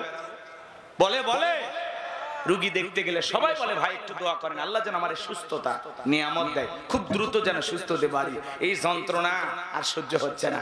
এরপরে আল্লাহ যখন বান্দাটাকে সুস্থ বানায়, এমন ভাব দিয়ে দুনিয়ার জমিনে চলে, মনে হয় জীবনে কোনোদিন রোগ তার স্পর্শই করেনি। আছে না? না। আর যখন অসুস্থ কুস্তে করতে উঠতে বসতে, আল্লাহ আল্লাহ দেখো, আল্লাহ হয় তুলে নেও, আল্লাহ না একটু ভালো করে দাও, আল্লাহ খালি কুতাকুতি। আর একটু সুস্থ হলে কি পাওয়ার, কি দাম্ভিকতা, কি অহংকার। কথা বলেন ঠিক না? আছে না নাই? আল্লাহর প্রশংসা আদায় আসে না। বলেন তো আপনারা সবাই কেমন আছেন? আগামীকালকে কি সাতক্ষীরা দেখা হবে? ওই জায়গায় কি বলালে ব্রেক দেখছেন, মানে কোন জায়গায় কোন দোয়া পড়া লাগে এটা আমরা জানি। এক মুরব্বি চাচা পেশাব করতেছে আর দোয়া পড়তেছে বিসমিল্লাহি ওয়ালা বারাকাতিল্লাহ। আমি তখন বললাম চাচা এ তো পেশাব করা, এটা তো খানা খাওয়ার দোয়া, তো পেশাব খানা এই দোয়া পড়তেছেন। বলতেছে বাবা কোন দোয়া কোন জায়গায় পড়া লাগে আমার মাথা কাজ করে না। কথা বোঝেন নাই মনে হয়। যদি বলা হয় আপনার এই মুহূর্তে একটা ছেলে সন্তান হয়েছে, ইন্না লিল্লাহি ওয়া ইন্না ইলাইহি রাজিউন, বলে আপনার শাশুড়ি মারা গেছে, আলহামদুলিল্লাহ। কোন জায়গায় কোন দোয়া পড়া লাগবে জানে না। মনে করেন আপনাদের মসজিদের ইমাম সাহেব, এই গ্রামের একজন ব্যক্তি নাম হলো আবুল কালাম আজাদ। কথা ভালো করে বোঝেন। জোহরের নামাজের পরে ইমাম সাহেব বলতেছে আবুল কালাম আজাদ ভাই কই যান? বলতেছে এই আশা শুনে বাজারে যাইতেছে একটা গরু কেনার জন্য। তখন বলতেছে ভাই হাটে যাইতেছেন গরু কিনতে, তাহলে বলেন ইনশাআল্লাহ আশা শুনিতে গরু কেনার জন্য যাচ্ছি। কয় হুজুর আপনারা সব জায়গায় খালি আঙ্গুল ঢুকান, হাতে আছে গরু পকেটে আছে টাকা, তো মাঝখানে ইনশাআল্লাহ বলা লাগবে। কথা বোঝেন নাই? আমরা আমলের কথা কইলি তো আপনারা বিরক্ত হন। তো বেচারা গরু কিনতে গেছে, গরু কিনতে গিয়া গরুর দরদাম মোটামুটি হয়ে গেছে, একটা পছন্দ হয়েছে। এখন পকেটে হাত দেয়, পকেট খেলি লম্বা, লক্ষণ ভালো না খারাপ? মানে বেলেট দিয়ে এমন কায়দায় পকেট মারে ওইটা কেটে টাকা বের করে নিয়েছে, ও টেরি হয় না। কথা কি বুঝতে পারছেন? পকেট খালি লম্বা হয়, টাকা আর খুঁজে পায় না। আসরের নামাজের পরে ইমাম সাহেবের সাথে আবারও দেখা। তখন বলতেছে আবুল কালাম আজাদ ভাই গরু কোথায়? কয় ইনশাআল্লাহ টাকা চুরি হয়ে গেছে, ইনশাআল্লাহ গরু কিনতে পারি নাই, ইনশাআল্লাহ বাড়ির দিকে যাচ্ছি। সে ইনশাআল্লাহ বললই চালান পাতি হারানোর পরে। কথা কোন ঠিক কি না? এই হলো আমাদের অবস্থা। কেন প্রশংসা আদায় করবেন না? যে আল্লাহ এত ভালো রেখেছেন, এখন হাসতে পারতেছি, কাঁদতে পারতেছি, কথা বলতে পারতেছি, জবানের শক্তি যে আল্লাহ দিলেন, এত সুন্দর করে নিপুণ যে কারিগর আপনাকে আমাকে সৃষ্টি করেছেন, তাহলে প্রশংসা হবে কার? লাকাদ খলাকনাল ইনসানা ফি আহসানি তাকওয়িম। বড় সুন্দর করে, সুন্দর গঠন দিয়ে, সুন্দর আকৃতি দিয়ে আপনাকে আমাকে সৃষ্টি করেছেন কে? তাহলে প্রশংসা হবে কার? তাহলে সুখে থাকি দুঃখে থাকি সর্ব অবস্থায় প্রশংসা আদায় করব কার? তাহলে চিৎকার মেরে বলুন আলহামদুলিল্লাহ। সুখে থাকলে প্রশংসা আদায় করব কার? দুঃখে থাকলে প্রশংসা আদায় করব কার? সুস্থ থাকতে প্রশংসা হবে কার? অসুস্থ হলেও প্রশংসা হবে কার? খেয়ে থাকলে প্রশংসা করব কার? না খেয়ে থাকলে প্রশংসা আদায় করব কার? কোনো কিছু ফেসবুকে লেখার আগে আল্লাহকে বলবে। আমার এক জাগিরদার ছিল, কয়েকদিন আগে ফোন করেছিলাম, মুরব্বী কেমন আছে? তখন বলতেছে বাবা আছি আলহামদুলিল্লাহ। কোন সমস্যা? কয় সমস্যা যদি থাকে তোমাকে বলবো কেন? সমস্যা দিবেন যিনি, সমাধানও করবেন তিনি। মারহাবা কর। এটা তো মুমিনের কথা। আপনি ফেসবুকে লেখেন এই সমস্যা ও সমস্যা, আরে ভাই মালিকের কাছে বলেন। সিজদায় গিয়ে কেঁদে কেঁদে বলেন, তাহাজ্জুদের বিছানায় কেঁদে কেঁদে আপনার সমস্যার কথা বলবেন কার কাছে? তাহলে প্রশংসা হবে কার? তাহলে প্রশংসা আদায় করলে কার লাভ? বান্দার লাভ, আমার আল্লাহর কোনো লাভ নাই। প্রশংসা আদায় করে আল্লাহর প্রিয় গোলাম হয়ে জান্নাতে যেতে পারেন, আবার অকৃতজ্ঞ নাফরমান বেঈমান হয়ে জাহান্নামে যেতে পারেন। কথা বলেন ঠিক কি না? তাহলে আমরা কি প্রশংসা আদায়কারী বান্দার দলে অন্তর্ভুক্ত হতে চাই? তাহলে বলুন তো জবান ছেড়ে আপনারা সবাই কেমন আছেন? আজ থেকে প্রশংসা আদায় করবো কার? তাহলে জবান ছেড়ে সবাই বলুন আলহামদুলিল্লাহ। তাহলে উঠতে বসতে খেতে খামারে সব সময় আল্লাহর জিকির করব, আল্লাহর তাসবিহ পাঠ করব, আল্লাহর শুকরিয়া আদায় করব। এরপরে আল্লাহ রাব্বুল আলামিন বলেন وَإِذْ قَالَ لُقْمَانُ لِابْنِهِ وَهُوَ يَعِظُهُ يَا بُنَيَّ لَا تُشْرِكْ بِاللَّهِ إِنَّ الشِّرْكَ لَظُلْمٌ عَظِيمٌ। আরো জোরে বলেন আল্লাহু আকবার। আল্লাহ রাব্বুল আলামিন বলেন স্মরণ করো লোকমান হাকিমের কথা। যখন লোকমান হাকিম তার কলিজার টুকরা সন্তানদেরকে একত্রিত করে সুন্দর করে বলতেছেন, ইয়া বুনাইয়া, হে আমার বৎস, হে আমার বৎস, হে আমার কলিজার টুকরা সন্তান, হে আমার হৃদয়ের স্পন্দন, হে আমার আব্বাজান। সন্তানকে কিভাবে ডাকবেন আল্লাহর কোরআন আপনাকে আমাকে শিখাচ্ছে। বলেন আল্লাহু আকবার। আদর করে ডাকতেছেন, ইয়া বুনাইয়া, হে আমার বৎস, হে আমার কলিজার টুকরা সন্তান, হে আমার হৃদয়ের স্পন্দন। আর আমরা ডাকি এ বল্টু, এ বল্টু। আর কথা কানা আদর করে ডাকবেন, ছেলেকে আদর করে ডাকবেন, হে আমার আব্বা জান, হে আমার কলিজার টুকরা, হে আমার নয়নের পুতুনি। কথা বলে ঠিক না? আরে বাবা হিসাবে আমরা তো অধিকাংশ বাবারাই জানি না সন্তান আপনার কাছে কয়টা হক পাবে। আপনারা কি জানেন আপনার সন্তান আপনার কাছে কয়টা হক পাবে জানেন? খলিফাতুল মুসলিমিন আমিরুল মুমিনিন হযরত ওমরের কাছে এক বৃদ্ধ মানুষ মাথা ধরে হাজির, বলে আমার ছেলে কপাল ফাটায় দিয়েছে, আমার খোঁজ খবর নেয় না, আমারে খাইতে দেয় না। হযরত ওমর ফারুক তখন বলতেছে, আপনি কি আপনার সন্তানের হক সঠিকভাবে আদায় করেছেন? মুরব্বী তখন বলে, সন্তানের আবার কিসের হক? কথা বোঝেন নাই মনে হয়? আপনার সন্তান আপনার কাছে হক পাবে 12টি। জোরে বলেন কয়টি? আরো জোরে বলেন কয়টি? ওইদিকে গেলে তো 2-2.5 ঘন্টা চলে যাবে, এত সময় আমার কাছে আছে। সন্তান আপনার কাছে 1 নাম্বার যে হকটা পাবে, সন্তান জন্মগ্রহণ করার সাথে সাথে সন্তানের কানে আজান দিতে হবে। কথা কয় না? কি দেবেন? আজান দেবেন। আর আমরা কি করি? সন্তানের 1 নাম্বার হক মনে করি বাচ্চা জন্মগ্রহণ করার সাথে সাথে ছবি একটা তুইলা ফেসবুকে পোস্ট করে, আলহামদুলিল্লাহ অবশেষে বাবা হইলাম। এ কথা কয় না?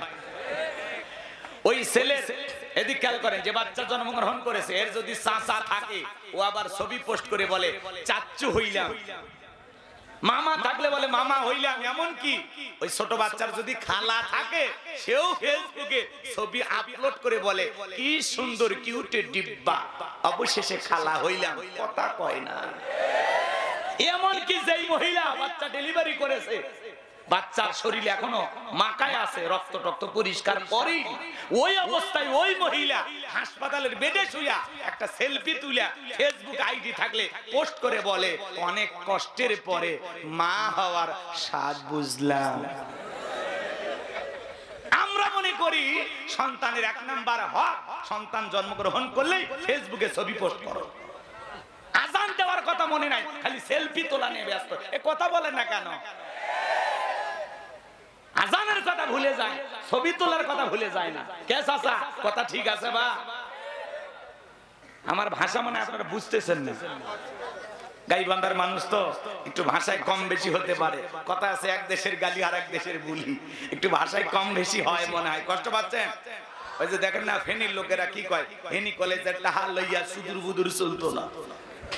হেনি কয় না, হেনি কয়, আছে না? না বরিশালে যাবেন, ওদের ভাষা বোঝা কঠিন হয়ে যায় কিন্তু শুনতে ভালো লাগে। বরিশালে এক আপা আর এক আপাকে কই ভাবি হনসনি কি কয়, মোরে হেদি যে বিদেশ গেছে কতদিন হয়ে গেল, মোর লাগে একখান সিটি উলাহে না, হেল লাগে ফরানটা আমার ভাইটা যায়। কথা কয় না কে? এক এক দেশের এক একটা চমৎকার ভাষা। আমাদের জেলা, বিভিন্ন জেলা, গাইবান্ধায় যাবেন একরকম ভাষা, সাতক্ষীরার একরকম, রাজশাহীতে আর একরকম। আমাদের প্রত্যেকটা জেলার ভাষার মধ্যে কি সুন্দর মিষ্টি। কথা কয় না? খারাপ লাগে না? কিন্তু চট্টগ্রামে যাবেন একে অপরের সাথে যদি কথা বলে, ওরা যে কি বলতেছে কথা বলে না, কবিতা আবৃত্তি করে, টেরি পাবেন না। কথা কন ঠিক কিনা? ছেলেটা একবার ওয়াজ করতে গেছিলাম, আমারে বলে হুজুর পক খাবেন? পক? আমি চিন্তা করি এলাকার মানুষ লন্ডন আমেরিকা থাকে, যদি কুচে ব্যাং রান্না করে খাইতে জামা তো 12টা বাজবে। তখন আমি বললাম ভাই আমি এগুলো খাবো না। অন্য মেহমান যারা আছে ওরা বলতেছে যা রান্না করছেন সব নিয়ে আসেন। আমি এইবার দেখলাম বাটিতে করে কি সুন্দর পায়েস, সুগন্ধি ছড়াচ্ছে। আমি এতিমের মতো তাকায় থাকলাম, সব ওদেরকে দিল, আমারে আর দিল না। এরপরে মেহমানের যারা আছে খাওয়া দাওয়া করে চলে গেছে। তো দেড় সময় পাতলা জিনিস তো একটু পড়ে গেছে, লোকজন যখন নাইটের পাইছে ওখান থেকে নিয়ে আঙ্গুল দিয়ে একটু জিব্বাই দিছি, আহ কি যে মজা হয়েছে ভাই। এরপরে চিন্তা করি এলাকায় যদি ওয়াজ করতে আসি আর আমার যদি বলে হুজুর বিষ খাবেন, বিষ, আমি বলবো তাই আইনে দে, না জানি বিষ কয় কোন মজার জিনিস খাওয়ায় দেয়। কথা বলেন ঠিক কি না? এই জন্য এক দেশের গালি আর এক দেশের বুলি, ভাষার মধ্যে একটু বেশ কম থাকতে পারে। আমার কথা কি বুঝতে কষ্ট হচ্ছে? সাতক্ষীরের মুসলমানেরা লিল্লাহে তাকবীর। আমার বাবাজিরা গভীর মনোযোগ দিয়ে কথাগুলো শুনবেন। যে কথা বলতে চাচ্ছিলাম, সন্তান জন্মগ্রহণ করার সাথে সাথে কানের মধ্যে আজান দেওয়ার দরকার আছে না নাই? এরপরে তাহনিক করা, একজন আলেমের কাছে নিয়ে যাবেন, খেজুর হোক, যে কোনো মিষ্টি দ্রব্য জাতি হোক উনি জিহ্বার ভিতরে আগে দিবেন, দিয়ে এটাকে চিবাইয়া আপনার সন্তানের মুখের ভিতরে তালুর ভিতরে দিয়ে দেবেন। আল্লাহু আকবার বলেন। এরপরে আপনার সন্তানের সুন্দর একটা নাম রাখবেন। কথা কয় না কেন? ওই মন্টু ঝন্টু লয়, কথা কয় না কেন? নাট, স্ক্রু, বল্টু, পিস্তল, বুলেট আছে না? হাই রে নাম, নামের কি বাহা। মহিলাদের নাম পিঙ্কি, ঝুমকি, চুমকি, সুইটি আছে না? মায়া, জয়া, কথা কয় না কেন? কারো নাম পিঙ্কি, ঝুমি, হাই রে নাম রে ভাই, মাথায় খেলে না। কারো নাম পিকি, পিকি আছে না ভাই? এক গ্রাম মশাসা ঢাকায় গেছে, যাবার পরে ভাতিজার বাড়িতে খাওয়া দাওয়া শেষে বলে, ভাতিজা তোমার নাকি ছেলে মেয়ে আছে, ওদেরকে ডাক দাও। এইবার ভাতিজা ডাক দেয়, ব্রাশ ফায়ার। চাচা মারছে দৌ, বলে বাবা এই বয়সে আমরা ব্রাশ ফায়ার করে মারিস না। কয় চাচা থামেন। কয় না বাবা আমারে ব্রাশ ফায়ার করে মারিস না। কয় চাচা থামেন, আপনি না আমার ছেলে মেয়েকে দেখতে চাইলেন? বলে হ্যাঁ দেখতে চাইছি তো। কয় ছেলের নাম রাখছি ব্রাশ আর মেয়ের নাম রাখছি ফায়ার। হাই রে ডিজিটাল নামের স্টাইল, কথা কোন ঠিক কিনা? আমাদেরকে যখন প্রশ্ন করে হুজুর আমার একটা ছেলে হইছে নাম রাখেন, আমরা যখন বলি আল্লাহর কাছে দুইটা নাম প্রিয়, একটা হলো আব্দুল্লাহ আর একটা আব্দুর রহমান, তখন বলে হুজুর আমার চাচার নাম ছিল আব্দুর রহমান আর দাদার নাম ছিল আব্দুল্লাহ। এগুলো চাচার নাম কেন জানি, এগুলো মানে নামের ভিতরে কেন জানি চাচা চাচা, দাদা দাদা ভাব, বয়স্ক মানুষের নাম। আপডেট কিছু বলেন, নতুন কিছু বলেন, আছে না? এখন নতুন কি না? মোটু, নতুন না পাতলু, আছে না? নাই ভাই, এগুলো কার্টুন দেখে শিখতেছে, সন্তানের নাম রাখতেছে মুনি মুনি, কথা কয় না কে? আছে না? নাই। আল্লাহ যেন আমাদের সবাইকে সন্তানদের সুন্দর একটা নাম রাখার তৌফিক দান করেন। নবীদের নাম রাখবেন, সাহাবায়ে কেরামদের নাম রাখবেন। আল্লাহ রাব্বুল আলামিনের অনেক গুণবাচক সুন্দর সুন্দর নাম আছে, এগুলো রাখবেন। কিন্তু কারো নাম রহমান রাখলে উনি রহমান না রহমানকে, উনি খালেক না খালেককে, উনি মালিক না মালিককে, কথা কয় না কে? উনি কি আব্দুল খালেক, আব্দুর রহমান, আব্দুর রহিম, কথা কয় না ভাই? আব্দুস সাত্তার, আব্দুস সালাম, কথা কি বোঝা গেল? হ্যাঁ, খালেক কে, রহমান কে, কারে কি বলতেছেন? রাজ্জাক কে, উনি আব্দুর রাজ্জাক। হিসাব নিকাশ করে ডাকবেন। আমরা আবার নামের বিকৃতি করি, এগুলো করা কবিরা গুনাহ। নাম রাখছে কি সুন্দর আব্দুল মজিদ, উল্টা পাল্টা নামে ডাকে, আছে না? নাম রাখছে ইউসুফ, ধলু কয়ে ডাক দেয়। চেহারাটা দেখতে কালো, কালু কয়ে ডাক দেয়, আছে না? নাই। দেখতে মোটা, মোটু কয়, মোটু। বিকৃতি করবেন না। আচ্ছা ওইদিকে আর যাব না, অনেক কথা আছে। এরপরে সন্তানকে দ্বীন ইলম শিখাবেন, কোরআন সুন্নাহর জ্ঞান শিখাবেন। শিখাই আমরা শিখাই, অভিভাবক হিসেবে অনেক দায়িত্ব আছে। ছেলে মেয়ে যখন আস্তে আস্তে বড় হবে, ছেলের জন্য আলাদা কম্বল, দুই ছেলে হলে দুইটা ছেলের আলাদা বেড, আলাদা বিছানা, কথা কয় না? এক কম্বলের নিচে দুই ভাই ঘুমাবে না, দুই ভাইয়ের দুইটা কম্বল থাকবে, দুই বোনের দুইটা কম্বল থাকবে। এগুলো বললে তো বোঝে, এগুলো কি ওয়াজ করতেছে? চার ভাই এক জায়গায় ঘুমাবি, কি মজা! মজা ভেজাল আছে ওখানে, কষ্ট হচ্ছে আপনাদের। আমি এদিকে যাব না বাজান গো আমার।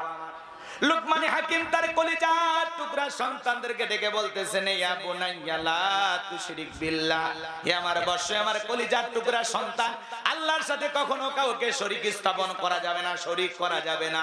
একটা ছেলে ডেকে বলে, আব্বা আমারে দিয়ে ওয়াজ নসিহত হবে না, ইমামতি হবে না। বাবা গো আমারে কিছু টাকা পয়সা দাও, আমি বিজনেস করব, ব্যবসা বাণিজ্য করব। লোকমান হাকিম ডেকে বলে, ছেলে রে তোমাকে দেওয়ার মতো টাকা আমার কাছে নাই। ছেলেটা ব্যবসা বাণিজ্য করতে চায়। আপনারাই বলেন তো বাজান, সবাই কি আলেম হতে পারে? কথা বলেন না কেন? আলেমের বেটা সবাই কি আলেম হয়? ডাক্তারের বেটা সবাই কি ডাক্তার হয়? কথা বোঝেন নাই মনে হয়। আলেমের বেটাও জালেম হয়, ডাক্তারের বেটাও ডাকাত হয়, কথা কোন ঠিক কি না? আমার ভাইরা ডাকাতের ব্যথা অনেক সময় ডাক্তার হয়, কথা কোন ঠিক কি না? সামনের দিকে যায়, কথাগুলো গভীর মনোযোগ দিয়ে শুনবেন। ডেকে বলে, আব্বা আমার কিছু টাকা পয়সা দেন, আমি ব্যবসা বাণিজ্য করব।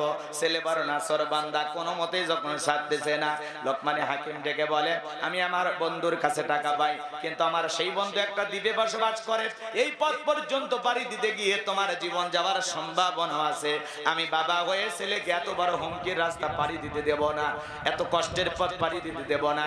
ছেলে বড় নাসর বান্দা, কোনো মতেই ছাড়ে না। তখন লোকমানে হাকিম ডেকে বলে, সেলিম বাড়ি থেকে যখন বের হয়ে যাইবা, 2 রাকাত সালাতুল হাজতের নামাজ আদায় করবা। পুরোটা সফরের বর্ণনা বাড়ি থেকে বলে দিলেন লোকমানে হাকিম। ডেকে বলে, ছেলেরে বাড়ি থেকে যখন বের হয়ে যাইবা, 2 রাকাত সালাতুল হাজতের নামাজ আদায় করে রওনা করবা। পথ চলতে চলতে মরুভূমির বিশাল পথ পাড়ি দিতে গিয়ে দেখবা একটা জঙ্গল, ওই জঙ্গলের ভিতরে দেখবা ঝর্ণার পানি পড়তেছে, প্রয়োজন মোতাবেক পানি পান করবা। পাত্রে যেটুকু পানি প্রয়োজন নিবা, সামনের দিকে যায় পেছন দিকে তাকায় দেখবা জঙ্গলটা আর দেখা যায় না। এইভাবে পথ চলতে চলতে তাকায় দেখবা বিশাল একটা গাছ, ওই গাছের ছায়া আশ্রয় নিবা না, নিলে তোমার বিপদ হবে। ওই গাছের ছায়া আশ্রয় নিতে মনে চায়, একজন মুরব্বী বসে আছে। ডেকে বলে, বাবা এই দিকে আসো। লোকমানে হাকিমের ছেলে বলে, বাবা বলেছে ছায়া আশ্রয় নিলে বিপদ হবে, বলে না তুমি তাড়াতাড়ি আসো।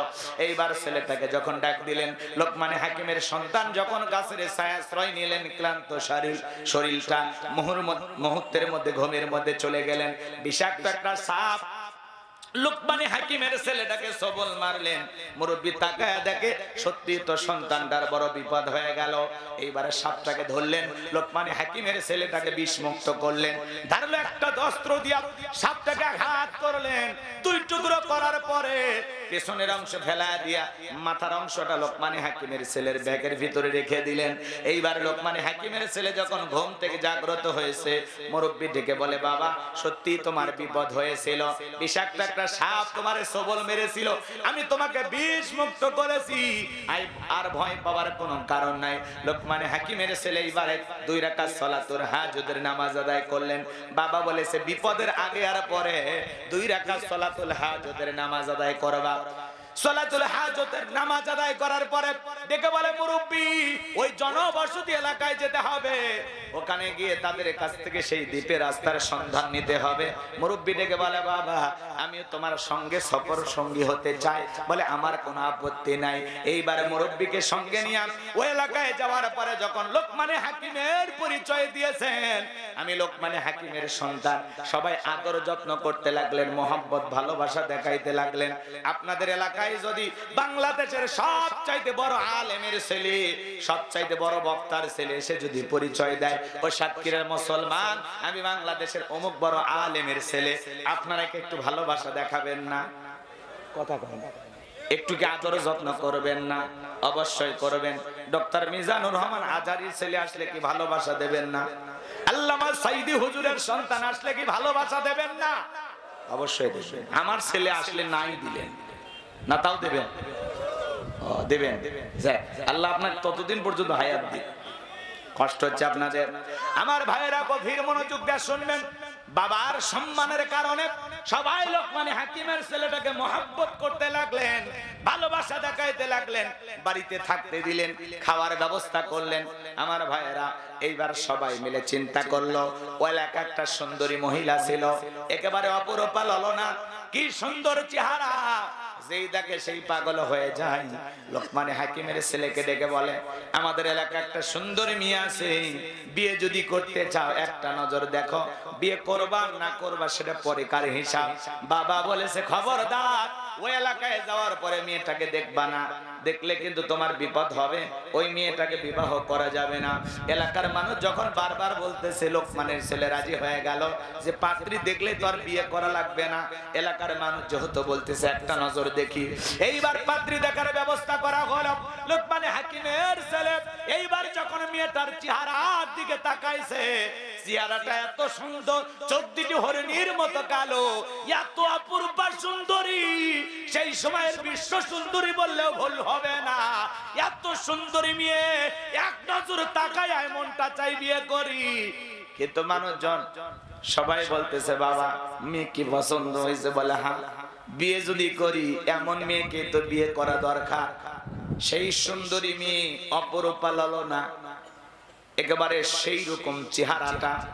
সবাই যখন বলতেছে বাবা তুমি তো লোকমান হাকিমের ছেলে, এই মেয়ের একটা সমস্যা আছে, বিয়ের আগে তোমাকে বলতে চাই, তারপরে যদি তুমি রাজি হও আমাদের কোনো আপত্তি নাই।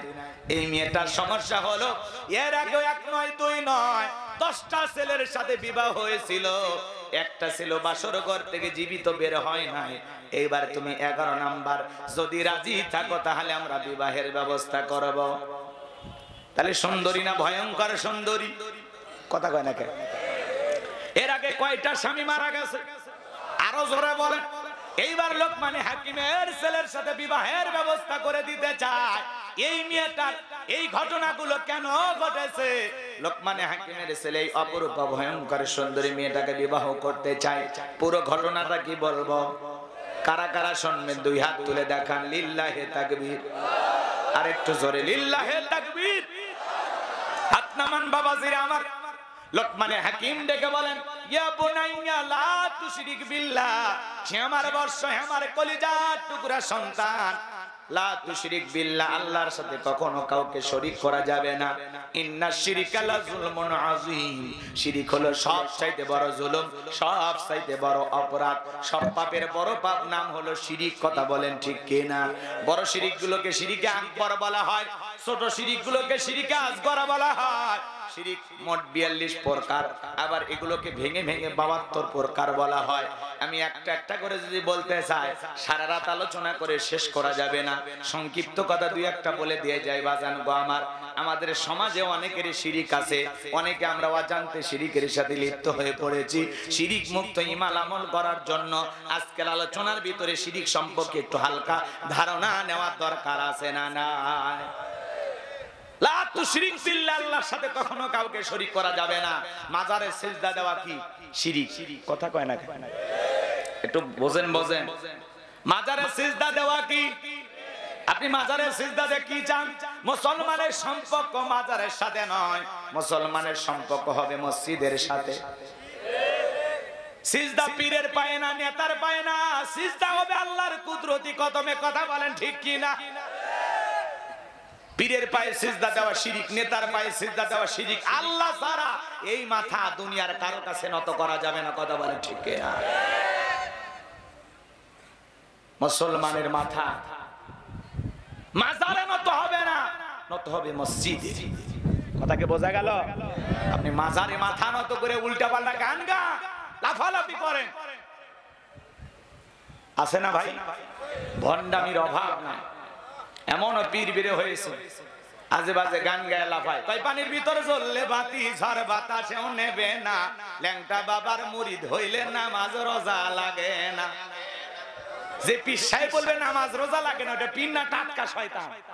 কয় সিজদার মতো একটা সিজদা দিবি জান্নাত পার হইয়া জাহান্নামের গর্তে পড়বি। এরকম ভণ্ড আছে না?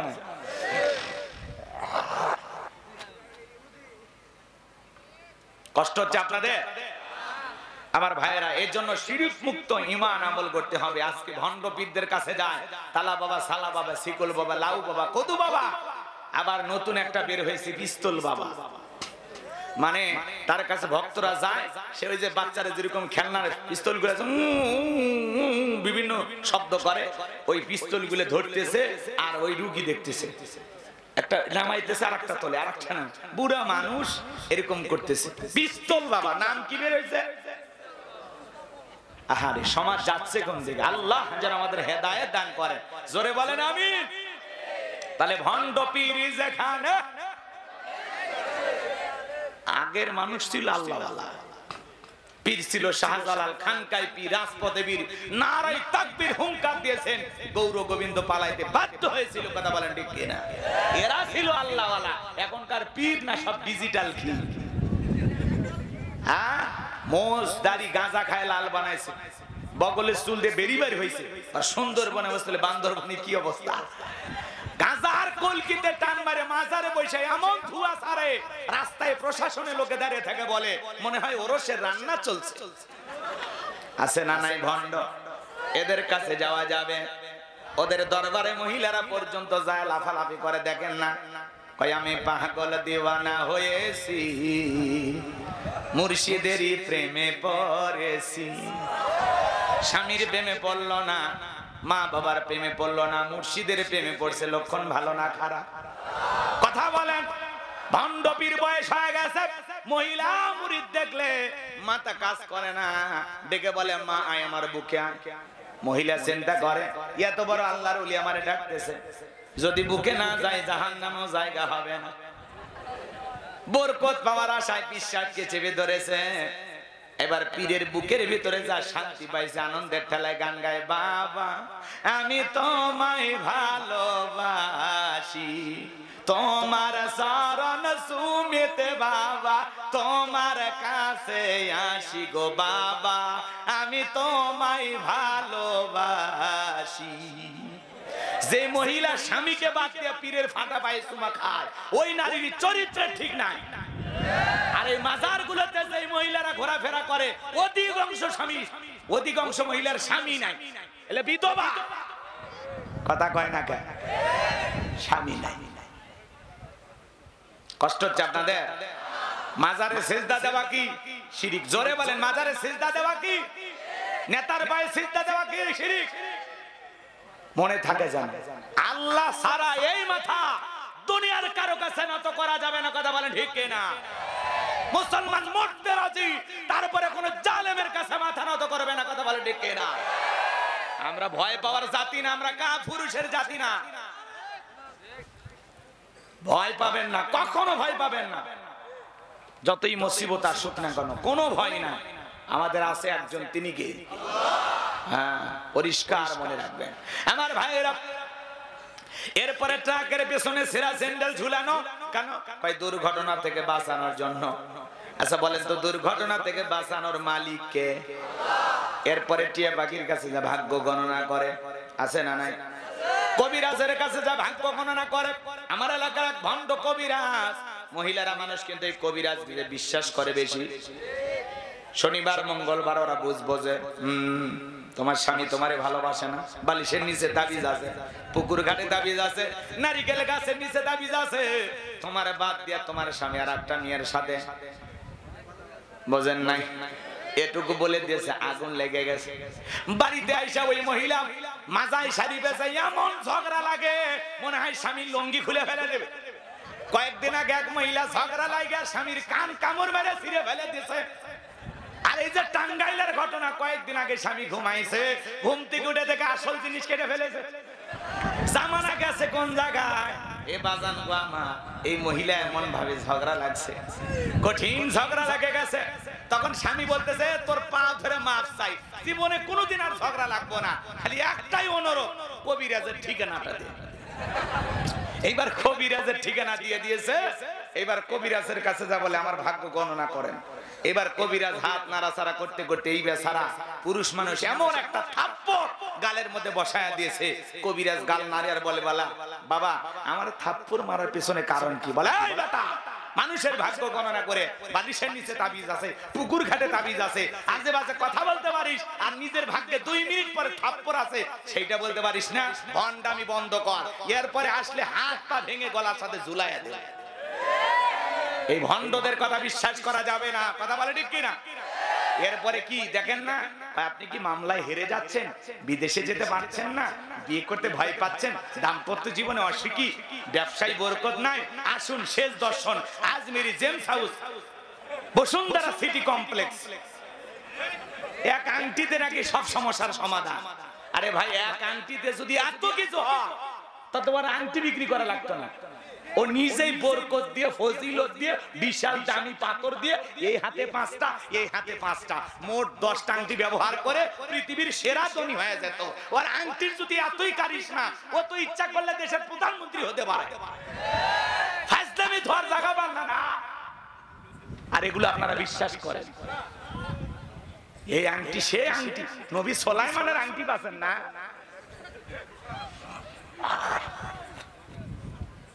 এগুলো বিশ্বাস করা কি শিরিক? কথা বলেন কি? আরো কত আছে শোনেন। শনিবার মঙ্গলবার সফর করা হয় না কেন?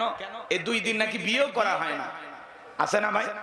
এরপরে চলতি পথে গিয়ে একটু আচার খাইলে কয় আজকের যাত্রা শুভ হবে না, গো ব্যাক। কথা কয় না কেন? রাগ করেছেন? এরপরে আরো নানান ঘটনা আছে ভাই। কি মাগরিবের পরে সন্ধ্যাবেলা শ্রমিক যদি কাজ করে ধনী বেচারা টাকা দিতে চায় না কেন? আজকে যদি সন্ধ্যাবেলা টাকা দেয় এই ধনী নাকি ফকির হয়ে যাবে। কি ধারণা আছে না নাই? এগুলো ধারণা করার শিরিক। এরপরে হাত চুলকালে নাকি টাকা আসে। ওরে 3 দিন বাঁধে রাখেন, হাত দুটো খুলে রাখেন, দেখি তো চুলকে কয় টাকা আসে দেখি তো। কথা কয় না কেন? এরপরে মহিলারা মাথার চুল আশ্রয়তে গিয়ে চিরুনিটা বইরে গেলে কই মেহমান আসবে, যা পাগলি যা, এখন রান্না শুরু কর, কেউ না আসলে আমরা খেয়ে যাবে। এগুলো ধারণা করা শিরিক। কথা বলেন না কেন? কথাকে বোঝেন? বোঝেন? এরপরে কয় জমজ কলা খালি জমজ বাচ্চা হবে ভালো। জমজ কলা খালে যদি ডবল বাচ্চা হয়, যে মহিলার সন্তান হয় না, বাজারের সব জমজ কলা প্রত্যেকদিন খাওয়ায় দেন। এরপরে যদি আল্লাহ 2-1টা দেয়, জমজ কলা খালে যদি জমজ বাচ্চা হয় ভালো, 2বারে কষ্ট 1বারে হলো, মাঝখানে সিজারের টাকাটা বেঁচে গেল। কথা কোন ঠিক কিনা? কথা পুরুষ মানুষও জমজ কলা খায়, আজ পর্যন্ত কোনো পুরুষের বাচ্চা হলো না, হবে কেমনে? আল্লাহ মেশিন পত্র তো দেয়নি। কথা কোন ঠিক কিনা? নতুন ছেলের বউ চা বানায় দিকে কাপটা করে ভেঙে গেছে, কয় অলক্ষণে বউ প্রথম দিনে সংসারে জিনিস ভাঙা শুরু করছে। এই অলক্ষণ কুলক্ষণ বলে ইসলামে কোনো কিছু নাই। কথা বলেন ঠিক কিনা? এরপরে ছোট বাচ্চারা কপালে কালো টিপ দেয়, পায়ে কালো টিপ দেয় কেন? কয় বদ নজর থেকে বাঁচার জন্য। আছে না? যদি বলেন এই ফতুয়া দিছে কে? কয় তোমার শাশুড়ি। হেরে যদি জিজ্ঞাসা করেন কয় তার নানি, তার নানি, মানে পুরোটা খালি নানির উপরে নির্ভরশীল। মানে এটা আসলেই কি খুঁজে পাওয়া যায় না। তকদিরের ভালো মন্দ কার কাছে? আল কদরিহি শাররিহি মিনাল্লাহি তাআলা ওয়াল বাসি বাদাল মাউত। কথা বলে ঠিক কি না? তকদিরের ভালো মন্দ কার কাছে? তাহলে এগুলো ধারণা করা শিরিক। কথাকে বোঝা গেল? অনেক লম্বা হবে, লম্বা করব না। এরপরে মুসলমান, আমাদের সমাজে হাইব্রিড একটা স্লোগান আছে, ধর্ম যার যার, উৎসব সবার। এই হাইব্রিড স্লোগান দিয়ে আপনাকে আমাকে মেলাই নাই। কথা কয় না? মুসলমানেরা দেখবেন বউ বাচ্চা নিয়া অমুসলিমদের উৎসবে মোটর সাইকেলে বউকে বোরকা পরায়া, হাজি মানুষ মাথায় টুপি দিয়া আস্তে করে মোটর সাইকেলে মেলায় হাজির হয়ে গেছে। কথা কন না কেন? বলেন তো বাজান, মেলায় যাওয়া জায়েজ না হারাম? আচ্ছা বলেন তো, ধর্ম যা উৎসবতা, বৌদ্ধদের উৎসব বৌদ্ধদের কাছে, খ্রিস্টানদের উৎসব খ্রিস্টানদের কাছে, হিন্দু দাদা বাবুদের উৎসব তাদের কাছে, মুসলমানদের উৎসব মুসলমানের কাছে। এক কথায় ধর্ম যা উৎসবতা। আচ্ছা আমাদের জুমার নামাজে তারা কি আসে? ঈদের নামাজে আসে? মানুষ মারা গেলে জানাজায় আসে? যখন আমরা কুরবানির পশু জবাই করি কোটা বাছার কাছে সহযোগিতা করে আসে নাকি? তো তারা আসে না। অমুসলিমেরা আমাদের ধর্মীয় অনুষ্ঠানে আসে না, আর আমরা মুসলমানেরা এতটাই নির্লজ্জ, এতটাই বেহায়া, অমুসলিমদের উৎসব আসলে মুসলমান বউ বাচ্চা নিয়ে হাজির হয় আর গান গাই, মেলাই যায় রে, মেলাই যায় রে। মসজিদের ইমাম বলতেছে খবরদার আপনারা কেউ মেলায় যাবেন না, অমুসলিমদের উৎসবে যাবেন না। হয় একদিন না গেছি, আমি গেলে কি হিন্দু হয়ে গেলাম? হেরে বুঝাবে কে? হেরে বুঝানোর কেউ আছে? ভাইয়েরা আমার, তাদের উৎসব তাদের কাছে, তারা আফসোস করে বলে হুজুর এত মুসলমান এসে পূজায় ভিড় করে, ভালো মতো মারে বিদেও দিতে পারি না। তারা আফসোস করে, আমরা যাই দেখে। চাচা ঠিক আছে তো? তাহলে বাঁশ জায়গা মতো যাচ্ছে বেটা স্যার, কষ্ট হচ্ছে আপনাদের? শোনেন, এদিক খেয়াল করেন, অমুসলিমেরা উৎসব পালন করবে, মুসলমানেরা তাদেরকে নিরাপত্তা দেবে। কথা কয় না কে? ভালো করে বোঝার চেষ্টা করবেন। মুসলমানেরা যে জনপদের রাষ্ট্রপ্রধান থাকবে, সরকার থাকবে, মুসলমানেরা তাদের নিরাপত্তা নিশ্চিত করবে। আজকে দুঃখের বিষয়, ফরিদপুর জেলায় মধুখালীতে একটি দুঃখজনক একটি ঘটনা ঘটেছে। আমার ভাইয়েরা, মন্দিরে আগুন লাগানোর ঘটনাকে কেন্দ্র করে মুসলমান 2 জনকে পিটিয়ে হত্যা করা হয়েছে। কথা বলে না কেন? এত বড় সাহস ওরা পেল কোথায়? কথা বলেন না কেন? এত বড় সাহস পাইল কোথায়? আমার শিরিক বুঝাইতে গিয়ে আমি অনেক কথা আপনাদেরকে বোঝানোর জন্য কথাগুলো বলতেছিলাম, কথা আলোচনা লম্বা হবে, আমি লম্বা করব না, সংক্ষিপ্ত কথা এতটুকু শুধু বলে যায়, লা তুশরিক বিল্লাহ, আল্লাহর সাথে কখনো কাউকে শরীক করা যাবে না। ইন্না শিরিকা লা যুলমুন আযীম, শিরিক হলো সব চাইতে বড় জুলুম, সব চাইতে বড় অপরাধ। কথা বলেন ঠিক কি না? তাহলে শিরিক মুক্ত ঈমান আমল করার দরকার আছে না নাই? সংক্ষিপ্ত কথা আপনাদেরকে বলে দেয়া যায়। মনে করেন একটা খাবারের প্লেট, আপনার একটা গেস্ট সাতক্ষীরা শহর থেকে আপনাদের বাড়িতে এসেছে, ওই প্লেটের ভিতরে মাছ দিয়েছেন, গোশত দিয়েছেন, সুন্দর করে খাবারের প্লেটটা সাজাইছেন। চিন্তা করেন ছোট্ট ছেলেটাকে খুব বেশি ভালোবাসেন, ওর সামান্য একটু পাতলা পায়খানা প্লেটের কোনায় দিয়েছেন। ভালো করে বুঝবেন। এইবার আপনার গেস্টের সামনে, মেহমানের সামনে খাবারের পরিচিতি চলতেছে, এটা কি গরু, এটা কি খাসি, এটা কি মুরগি, এটা কি রুই মাছ, এটা কি মাছ, ইলিশ মাছ। এইভাবে খাবারের পরিচিতি চলতে চলতে যখন বলা হচ্ছে ভাই এইটা কি, তখন বলতেছে ভাই ছোট ছেলেটাকে খুব ভালোবাসি, ওরা সামান্য পাতলা পায়খানা দিয়েছি। বলেন তো দুনিয়ার কোন মেহমানই খাবার কি খাবে? টাকা দিলেও খাবে, পিটাইলেও খাবে, খাবে না। কারণটা কি? সামান্য প্লেটে পায়খানা থাকার কারণে দামি যতই খাবার থাক, দুনিয়ার কোন মেহমান যেমন ওই খাবারটা খাবে না। আপনার আমলের একটা প্লেট আছে, ওই প্লেটে নামাজ আছে, রোজা আছে, হজ আছে, যাকাত আছে, দান খয়রাত আছে, সমস্ত আমল দিয়ে সাজানো। কিন্তু ওই প্লেটের ভিতরে সামান্য যদি শিরিক মিশ্রিত থাকে, ওই শিরিক মিশ্রিত কোন আমল ইবাদত আল্লাহর দরবারে কবুল হবে না। কথা বলেন ঠিক কি না? তাহলে পরিষ্কার একটা বিষয় বুঝতে হবে, কাজ যার, ফল তার, চাকরি যার, বেতন তার, বউ যার, হক তার, পুকুর যার, মাছ তার। কথা কয় না? চাকরি যার, বেতন সবার, পুকুর যার, মাছ সবার, বউ যার, হক সবার, কাজ যার, ফল সবার। মানবেন? তাহলে বিষয় পরিষ্কার, ধর্ম যার, উৎসবতা। মনে থাকবে তো মুসলমান? তাহলে ধর্ম যার, উৎসবতার। আমার ধর্মের উৎসব আমার কাছে, অমুসলিমদের উৎসব অমুসলিমদের কাছে, বৌদ্ধদের উৎসব বৌদ্ধদের কাছে, খ্রিস্টানদের বড়দিন খ্রিস্টানদের কাছে, মুসলমানের উৎসব মুসলমানের কাছে। তাহলে পরিষ্কার ভাবে একটা কথা মনে রাখবেন, ধর্ম যার, উৎসব তার। মনে থাকবে তো ইনশাআল্লাহ? আল্লাহ কবুল করেন, জোরে বলেন আমিন। শিরিক মুক্ত ঈমান আমল করতে কারা কারা রাজি? দুই হাত তুলে আল্লাহকে একবার দেখান। লিল্লাহি তাকবীর, লিল্লাহি তাকবীর। আল্লাহ কবুল করেন, জোরে বলেন আমিন। আমার ভাইয়েরা, গভীর মনোযোগ দিয়ে কথাগুলো শুনবেন। এইবার লোকমানে হাকিম যখন তার কলিজার টুকরা সন্তানদেরকে ভাবে বুঝাইতেছিলেন, সুন্দর করে আল্লাহর সাথে পরিচয় করায় দিলেন। আমার আল্লাহ এতটা খুশি হয়ে গেল, ডেকে বলে লোকমান, তুমি তোমার সন্তানকে আমার সাথে পরিচয় করায় দিলে, আমি আল্লাহ তাআলা তোমার সন্তানদেরকে তোমার সাথে পরিচয় করায় দিলাম। আমার আল্লাহ তখন বলেন, ওয়াসাইনাল ইনসানা বিওয়ালিদাইহি হামালাতুহু উম্মুহু وهنن على وهن وفصاله في عامين أن اشكر لي ولوالديك إلي المصير। সূরা লোকমানের 14 নম্বর আয়াত এটা। আল্লাহ রাব্বুল আলামিন বলতেছেন, আমি আল্লাহ তাআলা মানুষকে নির্দেশ দিয়েছি তারা যেন মাতা পিতার সাথে সদাচরণ করে, উত্তম ব্যবহার করে। কারণ তার মা কষ্টের পর কষ্ট সহ্য করে সন্তানটাকে গর্ভধারণ করেছে, 2-2.5 বছর বুকের দুধ পান করাইছে। সুতরাং মাতা পিতার সাথে সদাচরণ করো, উত্তম ব্যবহার করো। আমার ভাইয়েরা, আল্লাহ তাআলার সাথে যখন লোকমানে হাকিম তার সন্তানদেরকে পরিচয় করায় দিলেন, আমার আল্লাহ আবার খুশি হয়া সন্তানদেরকে মাতা পিতার সাথে পরিচয় করায়া দিলেন। ভালো করে বুঝবেন, পয়েন্টটাকে বোঝেন।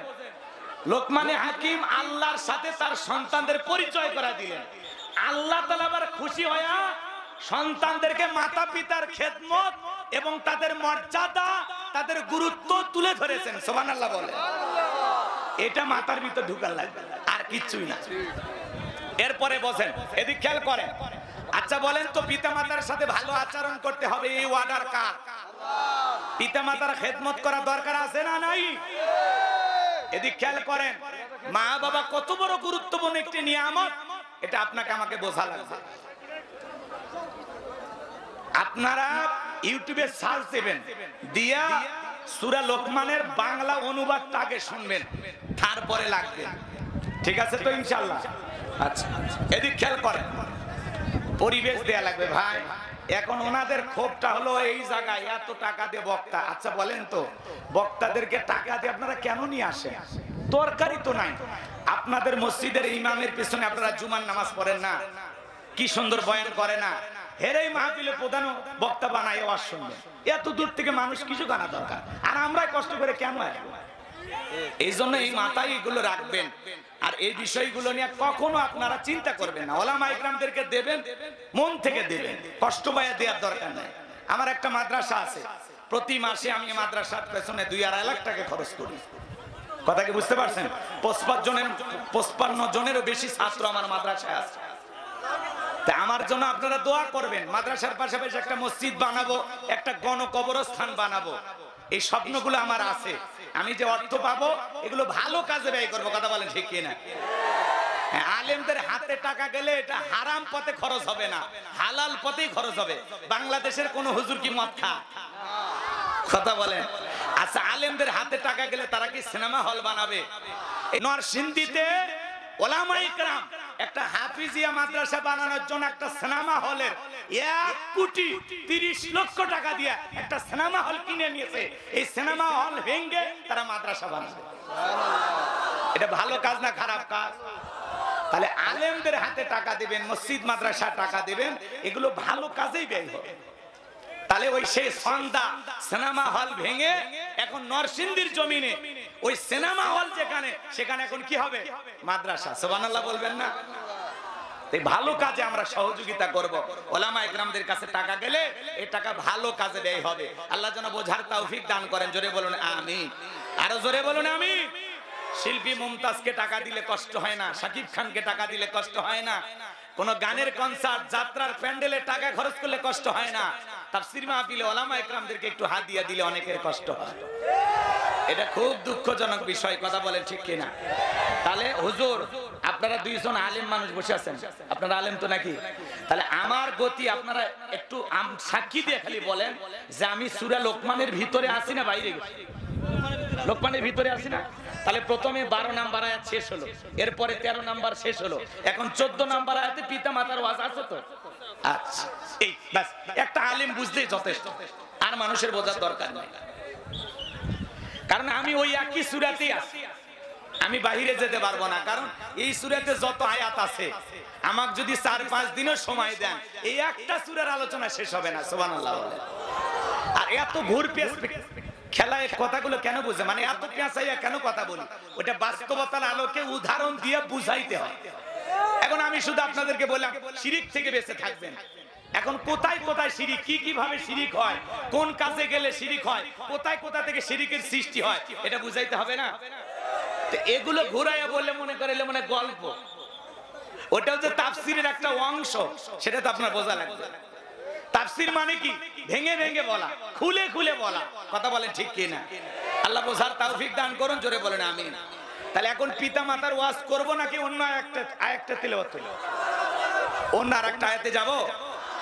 তাহলে এখন পিতা মাতার সংক্ষিপ্ত কথা বলে দিয়ে যায়। আর কয়েকটা আয়াত আছে, আমি শেষ করে দিচ্ছি। শুনেন, পিতা মাতার সাথে ভালো আচরণ কেন করব? কারণ আল্লাহ তাআলা নির্দেশ দিয়েছেন, ওয়াকাদা রাব্বুকা আল্লা তা'বুদু ইল্লা ইয়্যাহু ওয়া বিল ওয়ালিদাইনি ইহসানা। সূরা বনী ইসরাঈলের ভিতরে আল্লাহ পাক বলেন, আমার ইবাদত করো, আমার ইবাদতের সাথে কাউকে শরীক করো না। আমার ইবাদতের পর তোমাদের দায়িত্ব হলো মাতা পিতার খেদমত করো, তাদের সাথে উত্তম আচরণ করো, ভালো ব্যবহার করো। বলেন আল্লাহু আকবার। পিতা মাতার সাথে ভালো ব্যবহার করতে হবে। কারণ হলো আপনার আমার মা আপনাকে আমাকে জন্ম দেওয়ার সময় প্রসবের যাতনায় দাঁত মুখ কামড়াইছেন, চোখের পানি ছেড়ে দিয়ে মা কান্না করেছেন।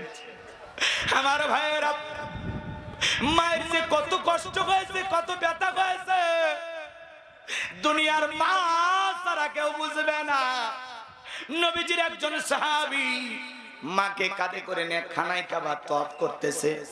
আমার নবী ডেকে বলে, সাহাবী কাঁধে কে? বলে হুজুর আমার মা। বিশ্ব নবী ডেকে বলে, সাহাবী বড় ভালো কাজ করতেছো।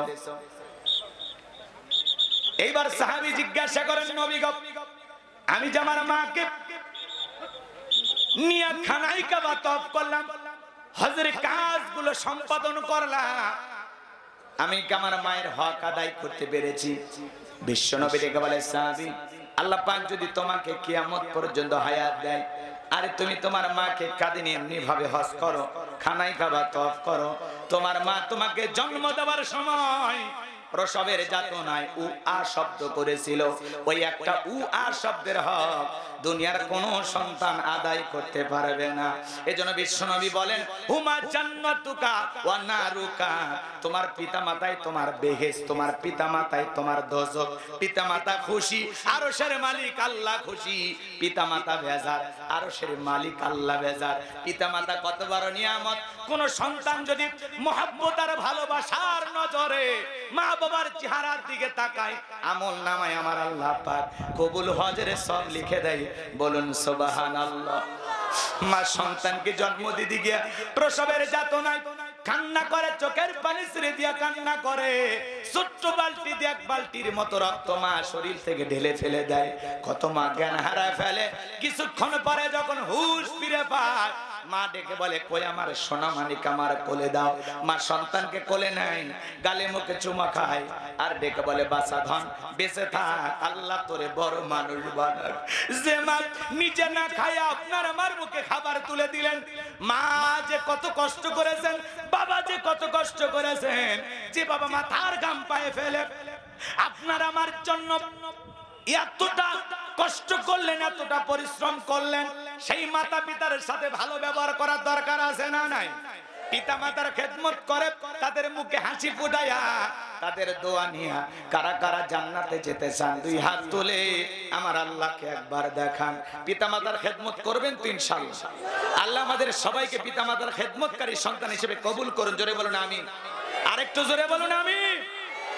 হাত নামান। এ যুবক, শ্বশুর বাড়ির পালসার ডিসকভার পাইয়া মা বাবাকে ভুলে যায় না। কথা বলেন না কেন? শ্বশুর বাড়ির একটু যৌতুকের টাকা পাইলে যুবক পাগল হয়ে যায়। পালসার গাড়ি নিয়ে শাশুড়ির দরজায় ব্রেক করে ডাক দিয়ে কয়, আম্মা। শাশুড়ি কয়, জামাই একটা পাইছি। কথাই কথায় আম্মা কয়ে ডাক দেয়। ছোটবেলায় মাদ্রাসায় পড়েছিল, গুন্নার সব মুখস্থ। কথা বোঝেন না? শ্বশুরকে দেখা হলে ডাক দেয়, আব্বা কেমন আছেন? আব্বা কোথায় যাচ্ছেন?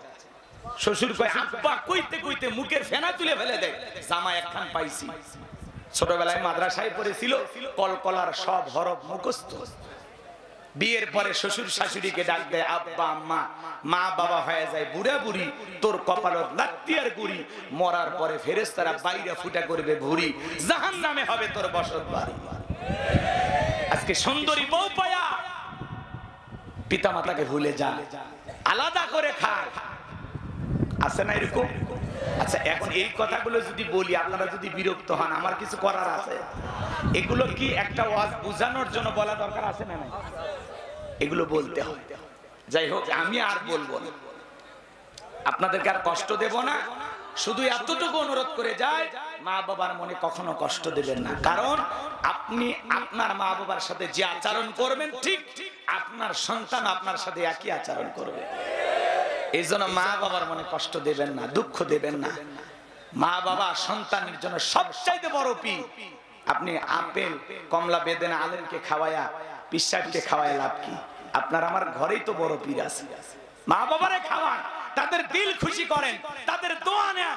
পিতা মাতা দোয়া করলে রাস্তার থেকে আল্লাহ পাক আপনাকে কোটিপতি বানায় দিবে। আর পিতা মাতা যদি বেজার হয়, মন থেকে বদদোয়া করে, 10 তলা বিল্ডিং থেকে আল্লাহ রাস্তার ফকির বানায় দিতে পারে।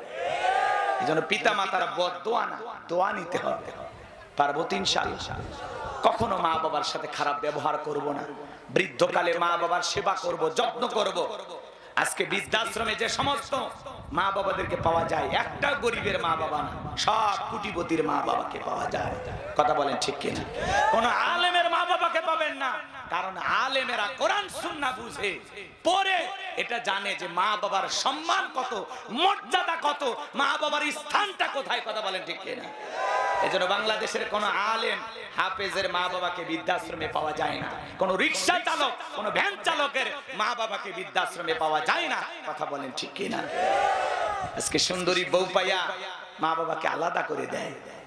বউ তার এই গল্প শোনায়, তুমি ইনকাম করো, কেন তোমার মা বাবাকে দিতে হবে? তার কি আর সন্তান নাই? তারা কি দেখতে পারে না? সব দায়িত্ব কি তোমার? আজকে আমরা দুইজন আসি, ভবিষ্যতে তিনজন হব। এই যে নানান ধরনের আপনাকে কানের ভিতরে বিভিন্ন ধরনের কথা বলে আপনার ব্রেনটাকে ওয়াশ করে আপনার মা বাবার সাথে আপনার দূরত্ব সৃষ্টি করা যায়, এরকম ভবিষ্যৎ চিন্তাবিদ আছে না? মনে রাখবেন, পিতামাতা, রক্তের আত্মীয় স্বজন, ভাই বোন, এদের জন্য খরচ করলে কমে না। রিজেকে বরকত দিবেন কে? সম্পদ বাড়ায় দিবেন কে? হায়াত বাড়ায় দিবেন কে? এই জন্য খবরদার মা বাবার সাথে কখনো অবহেলা করবেন না। চোখ রাঙায় কথা বলবে না। যুবক, কার দিকে চোখ তুলে কথা বলো, কার দিকে চোখ রাঙানি দেখাও? তুমি কি ভুলে গেছো এই সেই মা যে তোমার আমার পেশাব পায়খানা পরিষ্কার করে দিয়েছে? যেখানে বসায় রাখতো সেখানে থাকতাম। মায়ের আঙ্গুল ধরে, বাবার আঙ্গুল ধরে হাঁটি হাঁটি পা পা করে আমরা হাঁটতে শিখেছি, চলতে শিখেছি। মা না মুখে খাবার তুলে দিতে, খাবার না তুলে দিলে খাওয়ার শক্তি ছিল না। যে মা তোমার আমার কান্না শুনে সংসারের সব কাজ ফেলায়া বুকের ভিতরে নিয়ে তোমার আমার মুখে খাবার তুলে দিয়েছে, সে মা বাবার সাথে খারাপ ব্যবহার করা যাবে? গালি দেয়া যাবে? কষ্ট দেয়া যাবে? আল্লাহ বলেন, অকুল্লাহুমা কওলান কারীমা, সম্মান সূচক আচরণ করো, সম্মান সূচক আচরণ করো।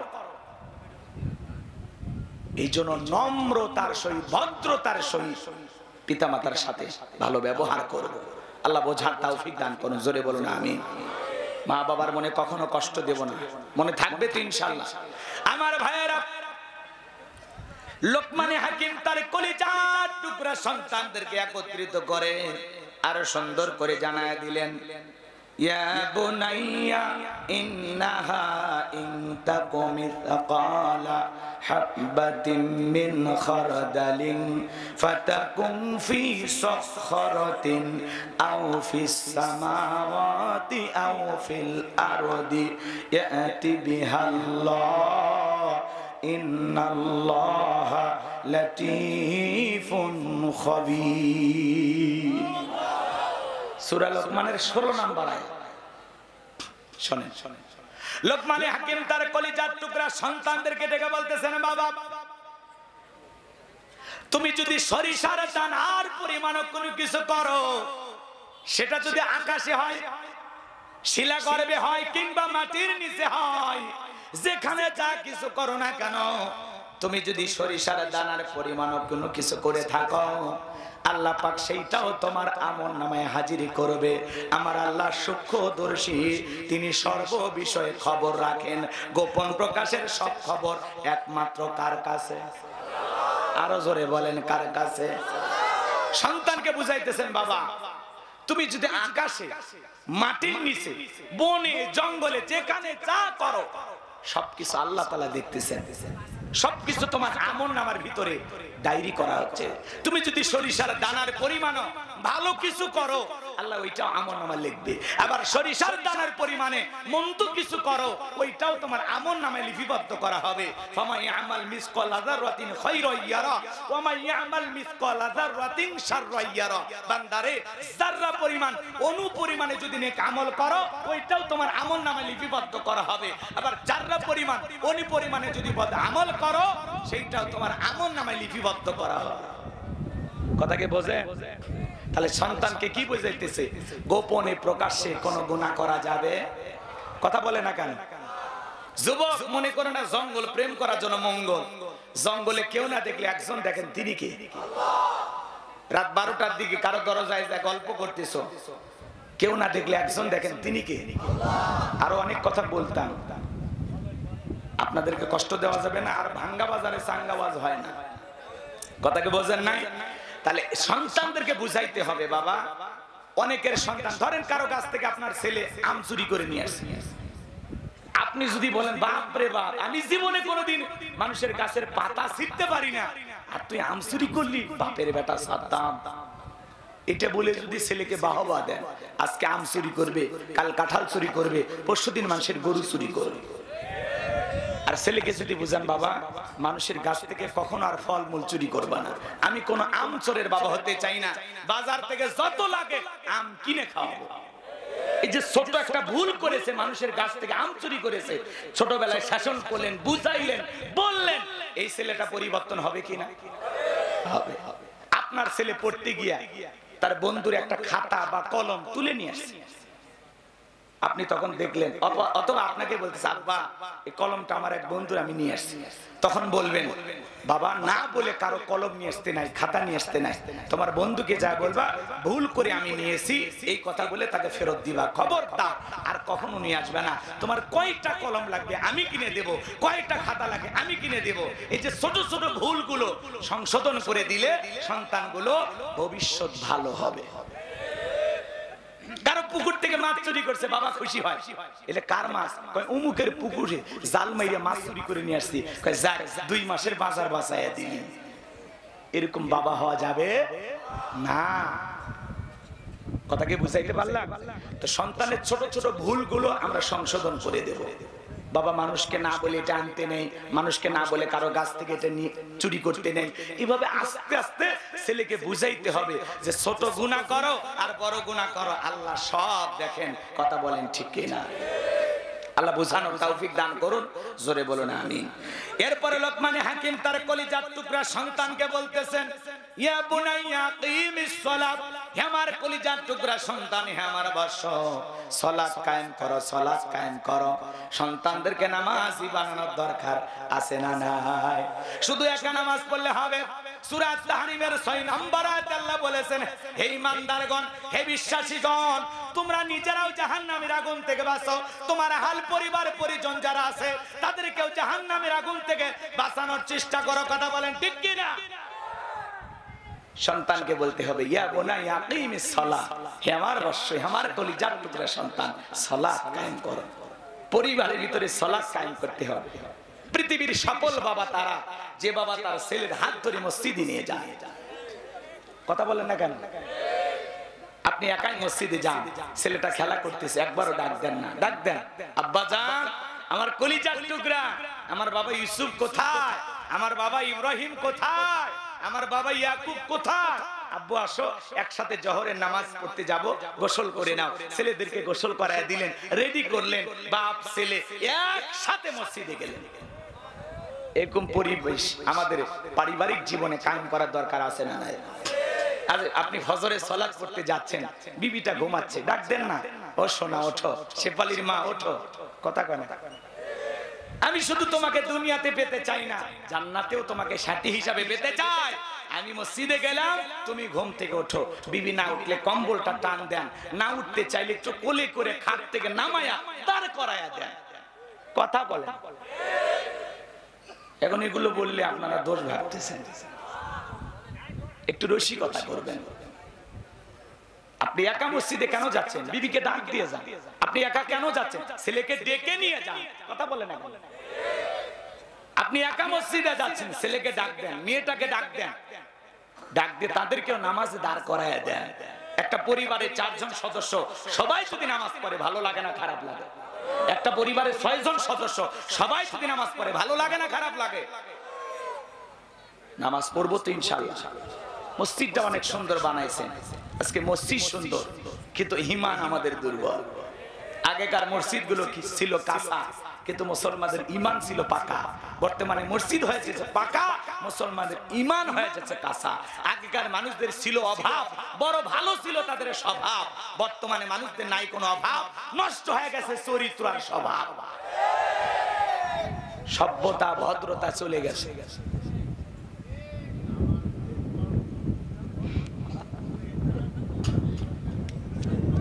কষ্ট হচ্ছে চাচা আবার অন্যদিকে গেছে। আচ্ছা আমার ভাইয়েরা গভীর মনোযোগ দিয়ে শোনেন। তাহলে সালাত কায়েম করার দরকার আছে না নাই? পরিবারের সবাইকে নামাজি বানানোর দরকার আছে না নাই? শুধু একা নামাজ পড়বো না, ছেলে মিস্ত্রি পরিবার পরিজন সবাইকে নামাজি বানাবো, গ্রামের সবাইকে নামাজি বানাবো, একা একা মসজিদে যাব, যাওয়ার পথে যত মানুষ পাবো সবাইকে নামাজের দাওয়াত দেব, পারবো তো ইনশাআল্লাহ? আল্লাহ কবুল করেন, জোরে বলেন আমিন। আজ থেকে 5 ওয়াক্ত সালাত মসজিদে গিয়ে মাথা নত করে জামাতের সহিত কারা কারা আদায় করবেন, 2 হাত তুলে আল্লাহকে একবার দেখান। আল্লাহ আমাদের সবাইকে নামাজি বানায় দেন, জোরে বলেন আমিন। মা বোনদেরকে আল্লাহ নামাজি বানায় দেন, জোরে বলেন আমিন। হ্যাঁ, আপনি নামাজ পড়বেন, বউকে নামাজি বানাবেন। এখন আপনি নামাজই পড়েন না, ছেলে যদি ডাক দেন কালকে, বলে আমরা পানি হুজুর আছে অনেকগুলো টাকা হাতিয়ে দিয়ে নিয়ে আসছিলাম, নামাজের অস্তরে গেল, যা মসজিদে যা। এখন আপনি পড়েন না, ছেলেকে যদি বলেন এই কথা, আপনার ছেলে কি বলবে? তুমি পড়ো না, আমাকে আবার বলতেছো। নিজে নামাজি হয়ে ছেলে নামাজের দাওয়াত দিবেন, তাছাড়া কিন্তু অপমান করবে, কথা বোঝে না। নিজের ভিতরে আগে আমল থাকা লাগবে, তারপরে দাওয়াত দিতে হবে। আগে বাবা নামাজি, তারপরে ছেলে নামাজি, মা নামাজি, মেয়ে নামাজি, শাশুড়ি নামাজি, ছেলের বউ নামাজি হবে, কথা বলেন। একটা নামাজি ফ্যামিলি তৈরি করেন, দেখবেন শান্তি, আল্লাহর বরকত, রহমত কিভাবে আসে। যা ইনকাম করবেন আল্লাহ খালি বরকত দিবে, যেই জায়গায় ধরবেন আল্লাহ খালি বরকত দিবে, সুবহানাল্লাহ বলেন। আল্লাহ রিজিকের দ্বার উন্মুক্ত করে দেবেন, পারিবারিক জীবনে কোনো অশান্তি থাকবে না। যে বিবি 5 ওয়াক্ত সালাতে মাথা নত করবে, আল্লাহর কোরআন তেলাওয়াত করবে, ওই বিবি কোনদিন অশ্লীল গালি তার স্বামীকে দেবে না। যে স্বামী 5 ওয়াক্ত সালাতে মাথা নত করবে, আল্লাহকে সিজদা দিবে, ওই স্বামী বউকেও গালি দেবে না, তার বিবেকে বাঁচবে। কথাকে বোঝা গেল? এরপরে সন্তানকে কি বলতেছে জানেন? ওয়ামুর বিল মারুফ, হে আমার কলিজার টুকরা সন্তান, সৎ কাজের আদেশ দিবা, নিজেও ভালো কাজ করবা, মানুষকে ভালো কাজের দিকে ডাকবা। বলেন আল্লাহু আকবার। আমরা ভালো কাজের দিকে ডাকবো তো ইনশাআল্লাহ। এরপরে বলতেছেন ওয়ানহানিল মুনকার, অসৎ কাজ থেকে বিরত থাকবা, নিজেও খারাপ কাজ করবা না, মানুষকেও খারাপ কাজের দিকে ডাকবা না। কথাকে বোঝেন নাই? কে বলতেছে বাবা সৎ কাজের আদেশ দিবা, অসৎ কাজ থেকে নিষেধ করবা, নিজেও ভালো কাজ করবা, মানুষকেও ভালোর দিকে ডাকবা, নিজেও অন্যায় করবা না, মানুষকেও অন্যায় করতে দেবা না। কথাকে বোঝেন? এরপরে বলতেছে কি জানেন? ওয়াসবির আলা মা আসাবাক, বিপদ আপদ মুসিবত আসলে সবর করবা, ধৈর্য ধারণ করবা। অনেক কথা বলার ছিল, আর আমি কথা বাড়াতে চাচ্ছি না। সর্বশেষ লোকমানে হাকিম তার সন্তানকে বললেন, ওয়ালা তুসাইর খাদ্দাকা লিন-নাসি ওয়ালা তামশি ফিল আরদি মারহা, ইন্নাল্লাহা লা ইউহিব্বু কুল্লা মুখতালিন ফাকুর। সন্তানকে বলতেছে বাবা, মানুষকে তুচ্ছ তাচ্ছিল্য করবা না, অবজ্ঞা অবহেলা করবা না। কথা বলেন না কেন? তুচ্ছ তাচ্ছিল্য করা বোঝেন তো? আপনার ছেলে চনে হয়তো বা ড্রাইভারের সাথে কথা বলতেছে, বাড়ির দারোয়ানের সাথে কথা বলতেছে, আপনি ধমক দেন, ছোট লোকের সাথে কেন কথা বলিস, গরিবের সাথে কেন মিশিস, এরা গরিব। কথা কয় না? বড় লোকই সুখে সন্তানকে বড় লোকই, এরকম না। সন্তানকে বলতে বাবা, মানুষকে তুচ্ছ তাচ্ছিল্য অবজ্ঞা অবহেলা করতে নাই, কোনো ধনী গরিব নাই। বাড়ির দারোয়ানকেও আঙ্কেল বলে সালাম দিবা, বাড়ির ড্রাইভারটাকেও আঙ্কেল বলে সালাম দিবা, রাস্তাঘাটে যত মানুষ পাইবা সালাম দিবা, মানুষকে সম্মান দেখাইবা, মানুষকে সম্মান দিলে তুমিও সম্মানিত হবা।